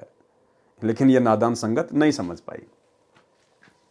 संत गरीबदास जी ने अपने अमृतवाणी में इस प्रकार वर्णन किया है, फिर गणिका के संग चले सीसी भरी शराब, गरीबदास उस पूरी में जुल्हा भया खराब। तारी बाजी पूरी में बिष्ट जुले दी नीच, गरीबदास गणिका सजी दो संतों के बीच। गावत बैन बिलास पद गंगा जल पीवंत, गरीबदास बिहल भये मतवाले घूमंत। भड़वा भड़वा सब कहें कोई न जाने खोज, दास गरीब कबीर करम बाटत सिर का बोझ। देखो गणिका संग लई कहते कोम छतीस, गरीबदास इस झूले दी का दर्शन आन हदीस। परमात्मा कबीर जी काशी के बाजार में घूमकर वापस आ गए तथा रविदास जी हाथी वाले का हाथी देकर अपने घर चले गए। कबीर जी उस लड़की के साथ उसी के मकान में जाकर उसके चौक में बैठ गए। वह लड़की सतगुरु जी के चरणों की सेवा करने लगी। कबीर परमेश्वर जी के शिष्यों में अर्जुन तथा सरजुन नाम के शिष्य शहर से बाहर गए हुए थे। वे भी उसी दिन लौट कर आए थे। अन्य शिष्यों ने उनको सब बात बताई तो उनको विश्वास नहीं हुआ और उल्टा गुरु भाइयों से कहने लगे कि आप क्या कह रहे हो, आप परमात्मा में दोष देख रहे हो, पाप में गड़ जाओगे। एक व्यक्ति ने कहा कि चलो अपनी आंखों से देख लो। उन दोनों को वेश्या के मकान के सामने ले जाकर कहा कि देखो सामने क्या हो रहा है। अर्जुन तथा सरजुन भी विचलित हो गए। विचलित तो भाई और बहनों उसी समय हो गए थे जब उन मूर्खों ने यह कहा कि तुम्हें विश्वास नहीं है क्या, चलो हमारे साथ उस गणिका के घर पे और देख लेना क्या हो रहा है। बोला चलो। इतना कहना कि चलो उसी समय फैल। अरे क्या चलो, क्या ज्ञान सीखा, क्या ज्ञान समझा, दुनिया पता नहीं क्या कहेगी। हम दुनिया के पीछे थोड़ी चलेंगे। सतगुरु को हमने ज्ञान से समझना होता है। सतगुरु एक शब्द है, हमने शब्द की परख करनी है, परख। लेकिन अर्जुन सरजुन के द्वारा उन मूर्ख शिष्यों के कहने पर अपने गुरुदेव में दोष देखते हुए उस गणिका के घर की तरफ चलना, वो तो उसी समय फैल हो गए थे। आगे जाने के बाद की कहानी तो अलग है कि उन्होंने अपने गुरुदेव को शिक्षा दी, लेकिन पहले ही वो फैल हो चुके थे। यानी किसी के भी कहने से अपने गुरुदेव में दोष देखना गुरुपद और मर्यादाओं से तुरंत नीचे गिरना है। वैश्या के मकान के सामने ले जाकर कहा कि देखो सामने क्या हो रहा है। अर्जुन तथा सरजुन भी विचलित हो गए। उस मकान में प्रवेश करके बिना दंडवत प्रणाम किए कहने लगे कि हे सतगुरु, आप इस बदनाम नीच औरत के घर ना बैठा करो। कबीर जी ने कहा कि हे अर्जुन तथा सरजुन, आप तो गुरुजी को शिक्षा देने लग गए, आप तो मेरे शिष्य नहीं रहे, आप तो गुरु बन गए हो। मैं कण कण में व्यापक हूं, ऊंच तथा नीच में निवास करता हूं। आपका शरीर भी हाड़ चाम रक्त का बना है, इस लड़की का शरीर भी उसी पदार्थ का बना है। आपको मैंने जो नाम जाप को दिया है उस पर विश्वास करके जाप करो, आपका केवल इतना कार्य है। अर्जुन सरजुन को अपनी गलती का एहसास हुआ। सतगुरु जी के चरणों में गिरकर क्षमा याचना की। परमेश्वर जी ने कहा कि अर्जुन सरजुन, आपका मोक्ष अब मेरे इस शरीर से नहीं हो सकता, क्योंकि आपको ग्लानि हो चुकी है।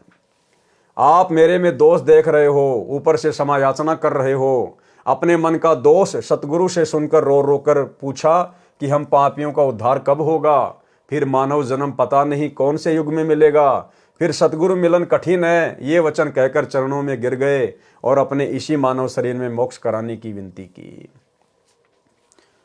भाई और बहनों, यही गलती तो वर्तमान में हो रही है।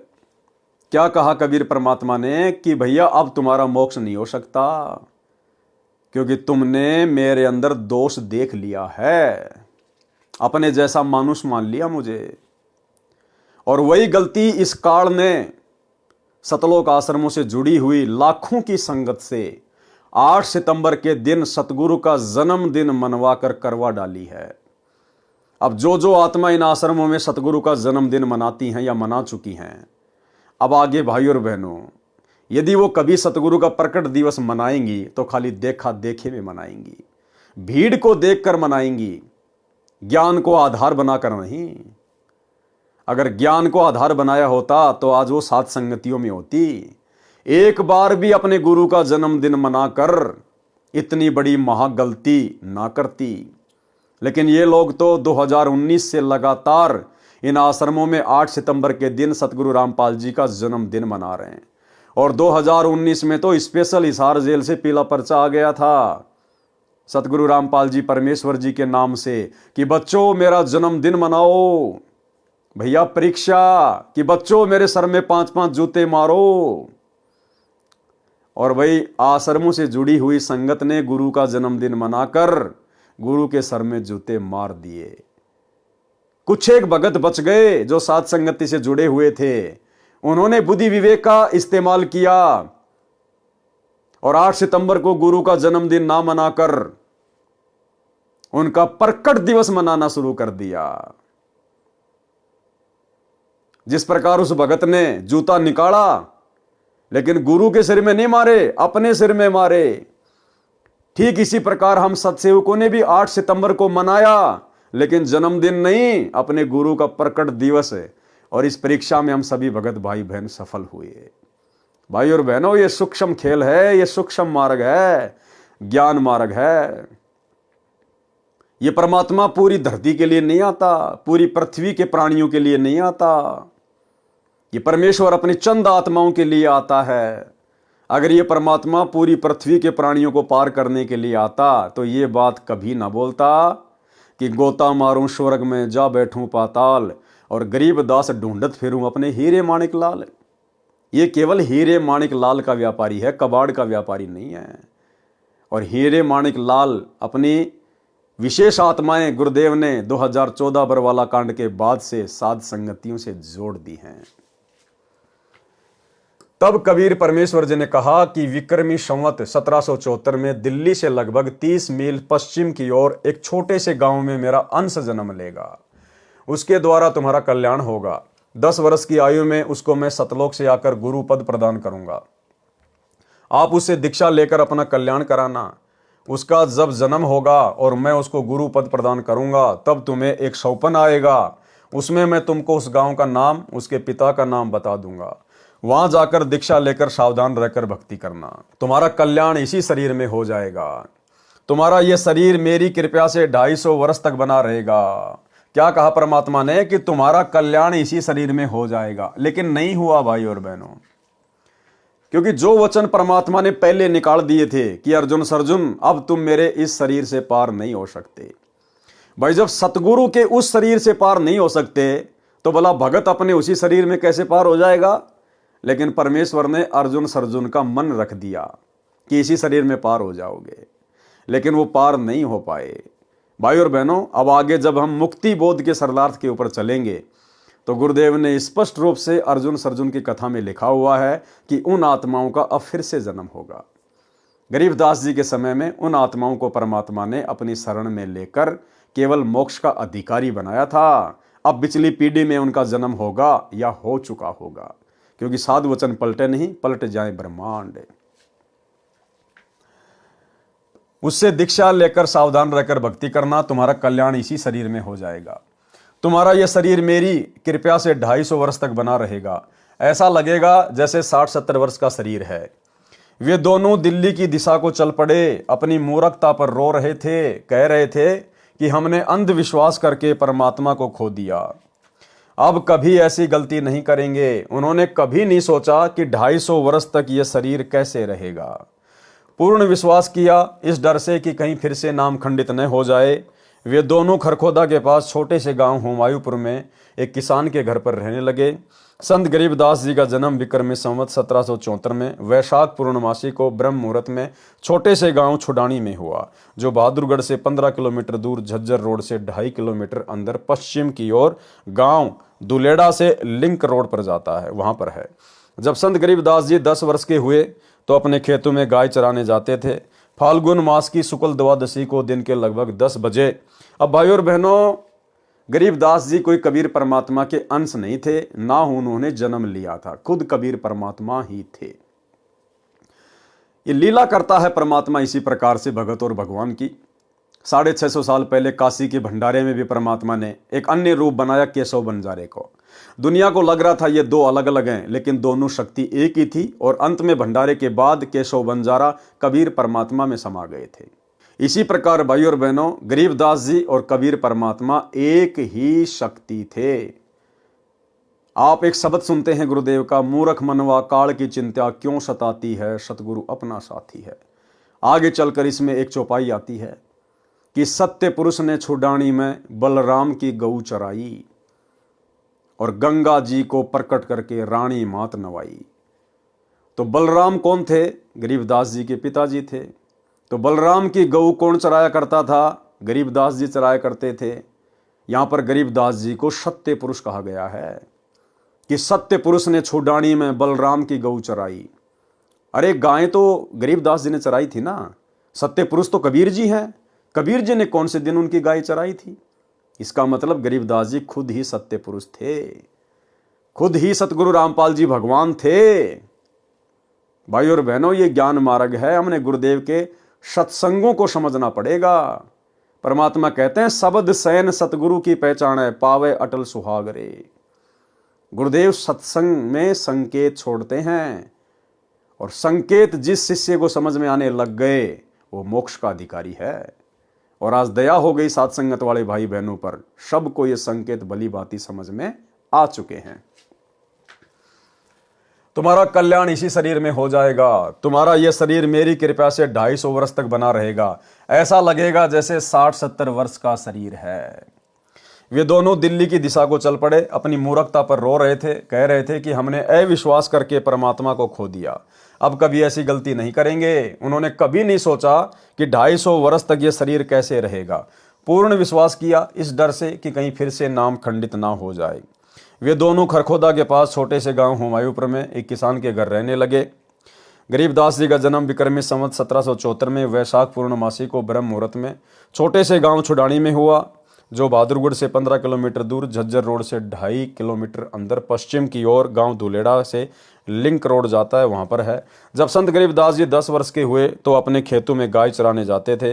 फाल्गुन मास की शुक्ल द्वादशी को दिन के लगभग 10 बजे नला नामक खेत में गांव कबलाना की सीमा के पास परमेश्वर कबीर जी सत्यलोक से चलकर आए। बालक गरीबदास जी को मिले, कवारी गाय का दूध पिया, संत गरीबदास जी को दीक्षा दी तथा सत्यलोक ले गए।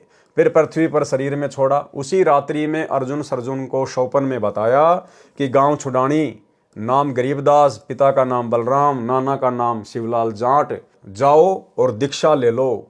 दोनों ने सुबह उठकर एक दूसरे को अपना अपना शौपन बताया।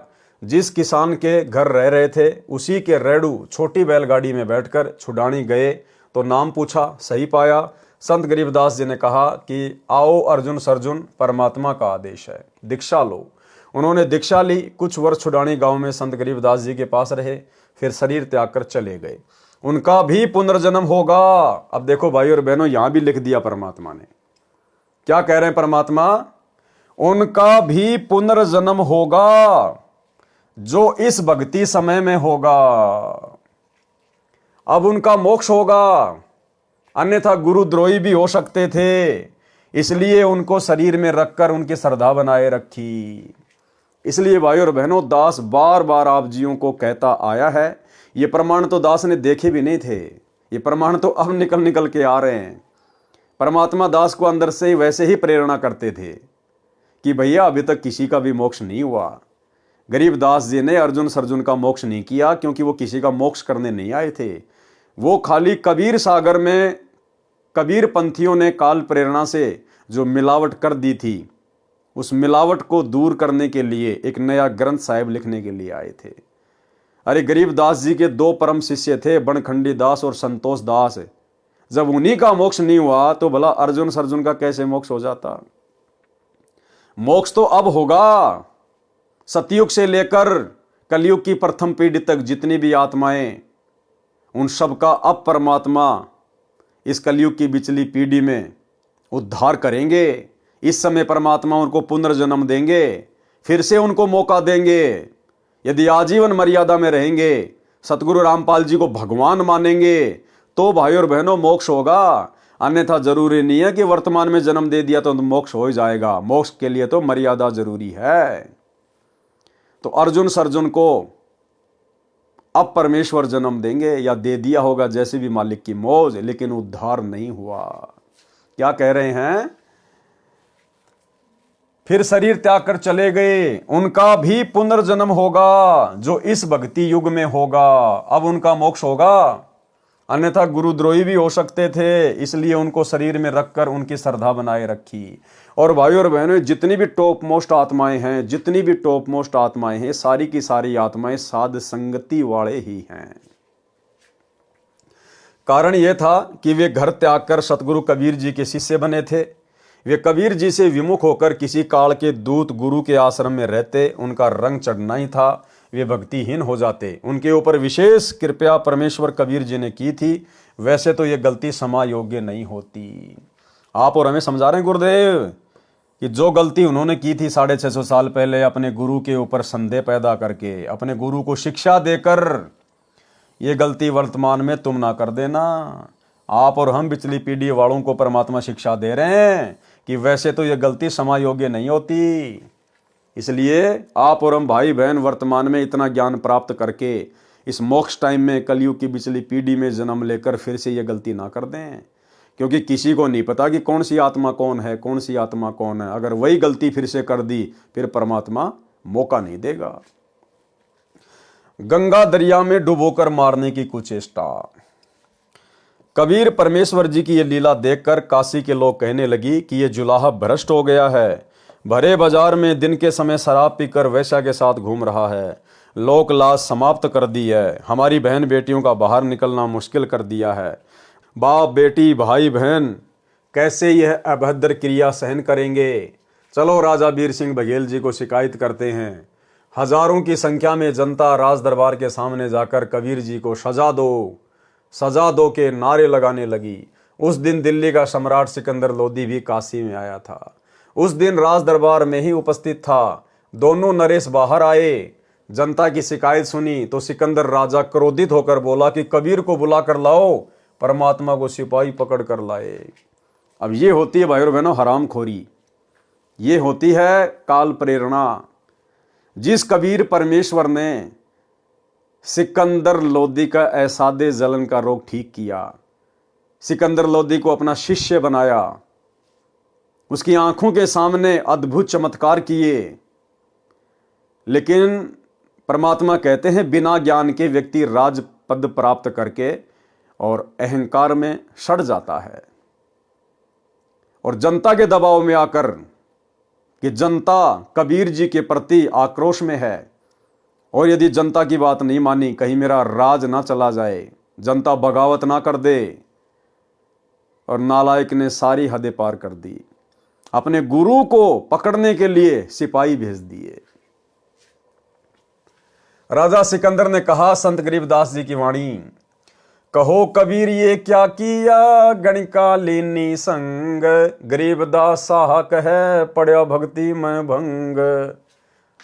सिकंदर लोदी शिक्षा दे रहा कि कबीर तूने ये क्या कर दिया। अपने गुरु को दंडवत भी नहीं किया क्योंकि सामने जनता खड़ी थी, लोकलाज में आ गया, और अपने गुरु को सबके सामने शिक्षा दे रहा है कि कहो कबीर ये क्या किया, तेरी तो भक्ति में, तेरे तो भजन में भंग पड़ गया, ऐसा कर्म तूने क्यों कर दिया।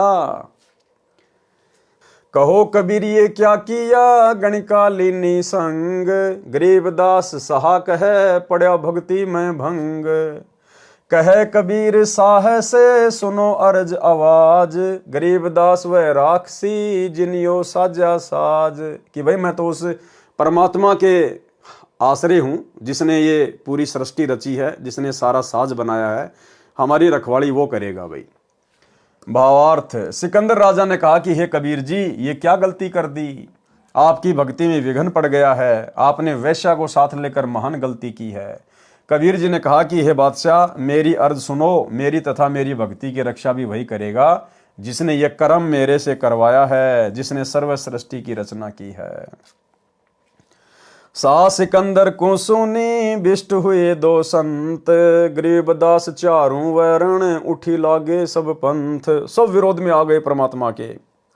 चारी वर्ण सट आश्रम दोनों दिन खुशाल, गरीबदास हिंदू तुरक पड़या शहर गली जाल। सा सिकंदर कह गए सुनी कबले अरदास, गरीबदास तलवा हुई पकड़े दोनों दास। कहो कबीर यो क्या किया गणकालीनी संग, गरीबदास भूले भक्ति पड़ा भजन में भंग। सुनो सिकंदर बादशाह हमारी अर्ज आवाज, गरीबदास व राक्षसी जिनियो साजा साज। सिकंदर लोदी ने जनता को शांत करने के लिए अपने प्राणदाता का भी अनादर किया।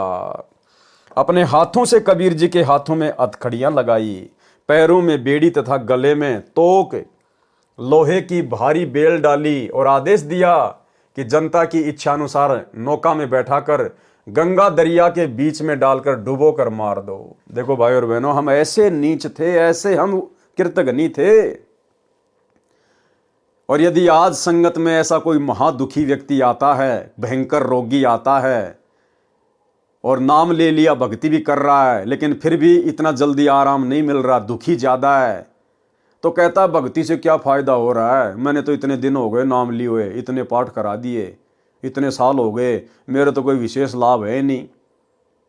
अब उस नालायक आत्मा को कौन बताए कि ऐसे ऐसे कुकर्म कर रखे हमने, ऐसे ऐसे कुकर्म। क्या पता नालायक तू ही था वो राजा सिकंदर लोदी। शुक्र मना कि भगवान ने तेरे को, जो तूने इतना भयंकर कुकर्म किया अपने गुरु के साथ, परमात्मा के साथ, फिर भी दयालु भगवान ने तेरे को मनुष्य जन्म दे दिया और अपनी शरण में लेकर तेरे उस 650 साल पहले वाले भयंकर कुकर्म को, उस अपराध को परमात्मा धीरे धीरे मिटा रहा है। और तू कह रहा कि क्या फायदा हो रहा है। तो भाई और बहनों, इस ज्ञान को समझने के बाद, ये गुरु समझ में आने के बाद, हम चाहे सुख में रहें चाहे दुख में रहें, हमने परमात्मा की महिमा ही करनी है, गुणगान ही करना है। धीरे धीरे रे मनवा धीरे सब कुछ होए, माली सींचे 100 घड़ा समय आए फल होए।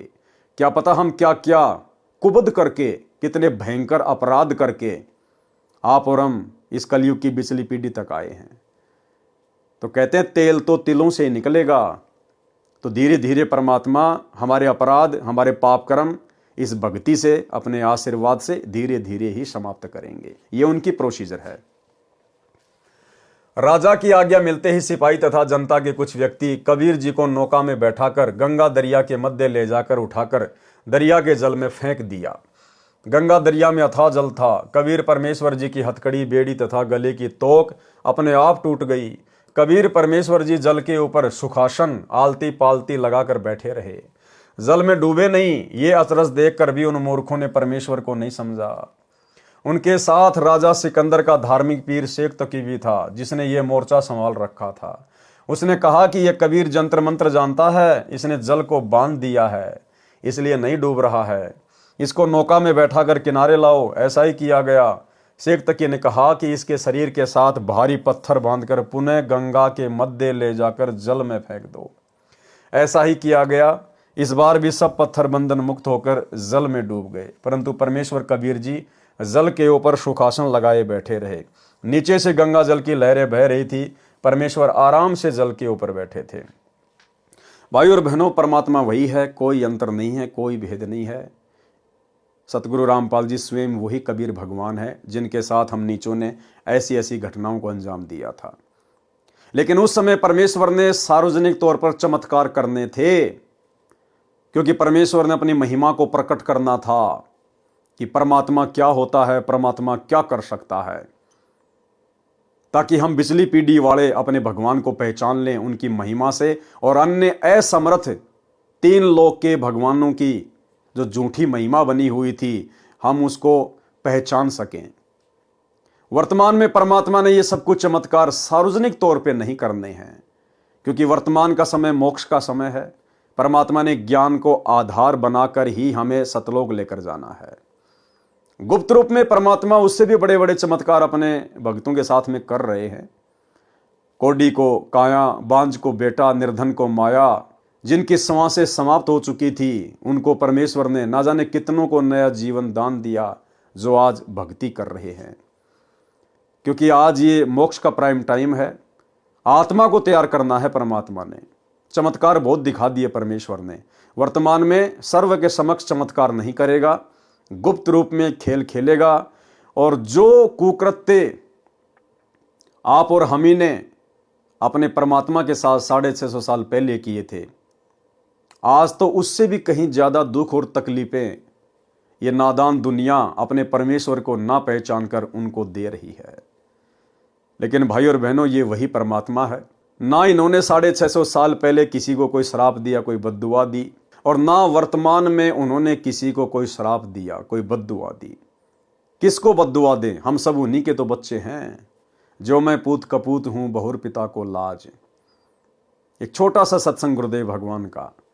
गुरुदेव ने कहा कि किसको श्राप दें, सारे के सारे मेरे ही तो बच्चे हैं। सुनिए सत्संग। परमात्मा आए थे कबीर जी, उनके साथ कितना अत्याचार किया था, और किसी को उन्होंने एक शब्द भी अप नहीं बोला, किसी को श्राप नहीं दिया, क्योंकि उसको पता था मेरे बच्चे हैं, किसको मारूं और किसको श्राप दूं।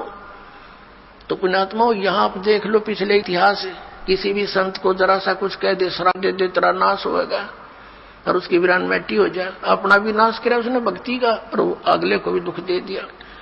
तो वो परमात्मा थे। तो इसी प्रकार, इसी आधार से आपने इस मार्ग को आगे बढ़ाना है, दास का सहयोग देना है।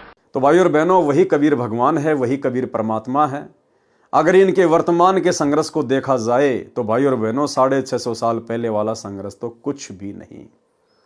उस समय तो ये परमात्मा एक ही दिन में चंद घंटों में चमत्कार दिखा के राजा सिकंदर को घुटनों के बल पृथ्वी पर, जमीन पर लेटाकर और सह सम्मान पालकी में बैठकर वापस अपनी झोपड़ी में आ जाया करता था। लेकिन वर्तमान में परमात्मा ऐसा नहीं कर रहा है, और पिछले 10 वर्षों से भगवान हिसार की छोटी जेल में बैठा हुआ है। पिछले 10 वर्षों से। सोचने की बात है, ये कोई सामान्य घटना नहीं है। ये सारी सृष्टि का मालिक, असंख्य ब्रह्मांडों को रचने वाला ब्रह्मा विष्णु महेश भी जिसके पैर के नाखून के बराबर नहीं है। गरीब जमजोरा जहां से डरे, मिटे कर्म के लेख, अदली असल कबीर है, कुल का सतगुरु एक।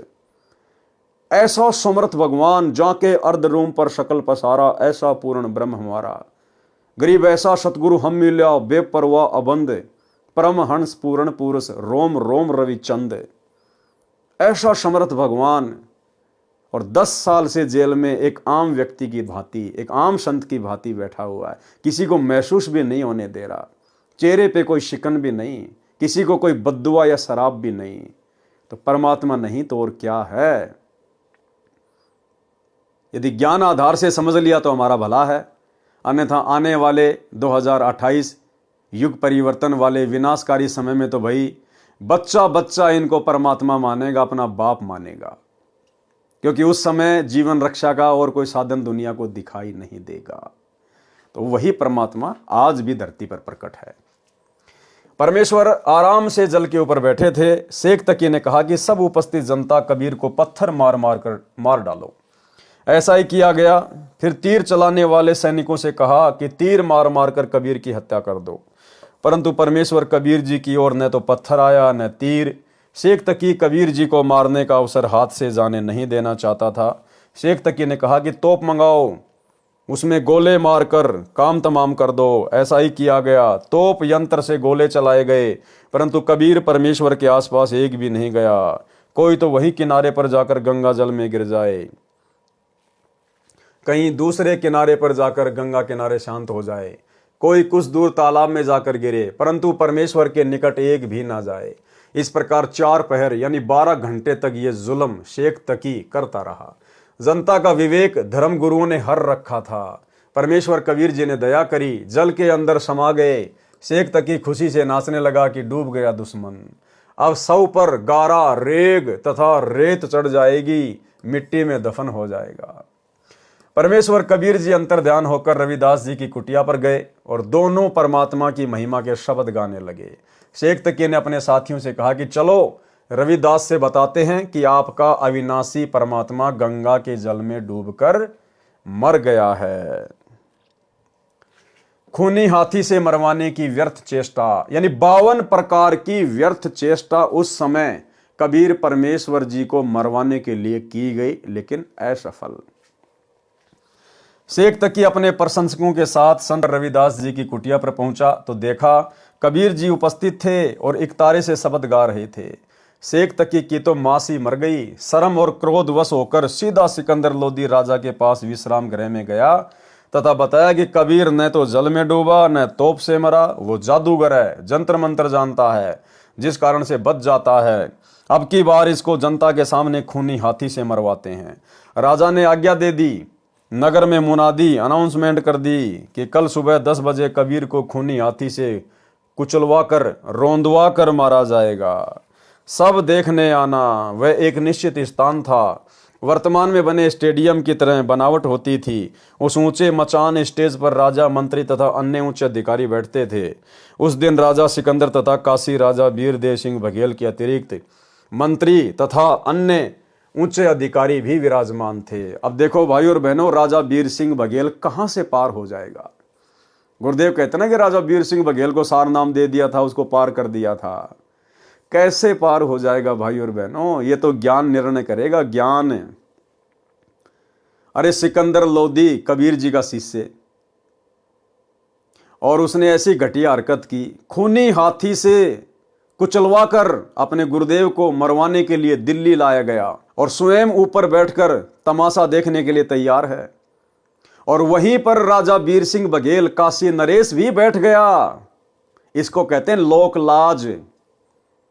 इसको कहते हैं भाई और बोलो, भक्ति से ज्यादा राजपाट को महत्व देना। अरे भैया, अगर ज्ञान होता उसको, राजा वीर सिंह बघेल को, तो क्या जा रहा था, खाली राज्य ही तो जा रहा था। और कौन सा वो पूरी देश का राजा था, पूरी दुनिया का राजा था, एक छोटे से काशी का राजा था। और भगवान के लिए तो भैया असंख्य ब्रह्मांडों का राज भी त्यागना पड़ जाए तो ठोकर मार देनी चाहिए। इंद्रदा राज कागदा बिष्टा ना भोगा इंद्राणी नो। लेकिन राजा वीर सिंह बघेल लोकलाज में आ गया। उसको गुरु मर्यादा से ज्यादा अपने राज्य की चिंता सताने लगी। और सिकंदर लोदी के बराबर में बैठा है वहां पर, अपने गुरु को खूनी हाथी से मरता हुआ देखकर। तो भाई और बहनों, राजा वीर सिंह बघेल में, सिकंदर लोदी में और महाभारत के भीष्म पितामह में, द्रोणाचार्य में और कर्ण में रति भर भी अंतर नहीं, रति भर भी। महाभारत के समय वो नालायक भी द्रौपदी को नंगा देखने के लिए वहां पर सभा में बैठे हुए थे। और यहां तो उससे भी बड़ा अपराध, अपने गुरु को खूनी हाथी से मरता हुआ देखने के लिए सिकंदर लोदी और वीर सिंह बघेल बैठे हुए हैं। तो वो वीर सिंह बघेल भला कैसे तो सार शब्द के योग्य हो सकता है, कैसे सतगुरु उसको सार शब्द दे देंगे और कैसे वो पार हो गया होगा। तो भाई और बहनों, ये विचार करने की बातें हैं। शेख तकी पीर ने महावत यानी हाथी को चलाने वाले से कहा कि हाथी को 1-2 शीशी शराब की पिला दे ताकि शीघ्र कबीर को मार डाले। ऐसा ही किया गया। तीनों ओर दर्शकों की भीड़ थी। एक और ऊंचे मचान पर बैठे राजा तथा मंत्री देख रहे थे। हाथी को लेकर महावत कबीर जी की ओर चला तो हाथी मस्ती में भरकर कबीर परमेश्वर को मारने चला। कबीर जी के हाथ पैर बांधकर पृथ्वी पर डाल रखा था। जब हाथी परमेश्वर कबीर जी से 10 कदम 50 फुट दूर रह गया तो परमेश्वर कबीर जी के पास बब्बर शेर खड़ा केवल हाथी को दिखाई दिया। हाथी डर से चिल्लाकर, चिंगाड़ मारकर, दुम दबाकर, मुंडी धुनकर, सिर को आपत्ति के समय भय से ऊपर नीचे हाथी किया करता है, उसको मुंडी धुनना कहते हैं। वापस भागने लगा तो महावत ने उसको अंकुश मारा। फिर भी हाथी वापस भागने लगा। साथ खड़े सैनिकों ने हाथी की हीकों में पशु के अगले पैरों के ऊपर के जोड़ों को हीक कहते हैं, जो शरीर से लगे होते हैं। जैसे आप और हमारी ये जो है जगह, इसको कहते हैं हीक। भाले मारे, हाथी की कुखों में भाले मारे। कुख पशु के पेट का वह भाग है जो बराबर में दोनों ओर हड्डी रहित होता है। चारा चरने के पश्चात वह भाग ऊपर उठ जाता है। पशु के भूखा होने पर वह अंदर को चला जाता है। वह कोमल भाग होता है। वहां पर लाठी डंडे के सिरे से खोद मारने से भी पशु को बहुत पीड़ा होती है। परंतु हाथी परमेश्वर कबीर जी की ओर न जाकर अन्य दिशा को भागने की कोशिश कर रहा था। तब परमेश्वर कबीर जी ने महावत को भी सिंह के दर्शन करा दिए। डर के मारे वह भी हाथी से गिर गया। हाथी भाग गया। तब परमेश्वर कबीर जी के सब रस्से टूट गए और परमात्मा खड़े हुए। अंगड़ाई ली तथा जमाही, मुख खोलकर क्रिया की जाती है, ली तो इतने लंबे बढ़ गए कि सिर आसमान को लगा दिखाई दे रहा था। शरीर से अजब प्रकाश निकल रहा था। उसे देखकर दिल्ली का सम्राट सिकंदर भयभीत होकर मचान से उतरकर परमेश्वर के चरणों में गिर गया और बोला कि हे अल्लाह, सिर्फ अब की बार मेरा गुनाह अपराध क्षमा कर दो। ये दृश्य केवल सिकंदर राजा को ही नजर आ रहा था। फिर कबीर जी ने अपना सामान्य स्वरूप बना लिया और राजा को समझाकर अपनी कुटिया पर चले गए। सिकंदर राजा को तथा वीर सिंह बघेल राजा को कबीर जी के चरणों में गिरते देख शेख तकी ईर्ष्या से जल भुन गया तथा उपस्थित जनता से कहा कि कबीर जी ने जंतर मंत्र करके हाथी को भगा दिया। राजा सिकंदर तथा काशी नरेश वीर सिंह भी अपराधी जुलाहे का सम्मान कर रहे हैं। आपका इस नगरी में रहने का कोई औचित्य नहीं रह गया है। ये बात सुनकर सब जनता जन कहने लगे कि पीर जी, आप ठीक कह रहे हो, हम काशी त्याग कर चले जाएंगे। सिकंदर लोधी राजा तथा वीर सिंह ने स्वयं उनको समझाया तथा नगरी न त्यागने के लिए राजी किया। किसी भी व्यक्ति ने इतने चमत्कार देखकर भी परमात्मा को नहीं पहचाना। शास्त्रार्थ महर्षि सर्वानंद तथा परमेश्वर कबीर देव जी का। तो भाई और बहनों, आज की वीडियो में केवल इतना ही। कल रात्रि 8 बजे पूज्य गुरुदेव सतगुरु रामपाल जी परमेश्वर जी के आशीर्वाद से हम आगे के विवरण को पढ़ेंगे, जिसमें पंडित सर्वानंद को कैसे गुरुदेव भगवान ने अपनी शरण में लिया। तो कल रात्रि 8 बजे सभी भाई बहन लाइव जुड़िए दास के फेसबुक पेज पवन दास इस लाइव के ऊपर। तब तक गुरुदेव भगवान हम सबको आज्ञा दें, इजाज़त दें, आशीर्वाद दें। बंदी छोड़ सतगुरु रामपाल जी भगवान की जय हो।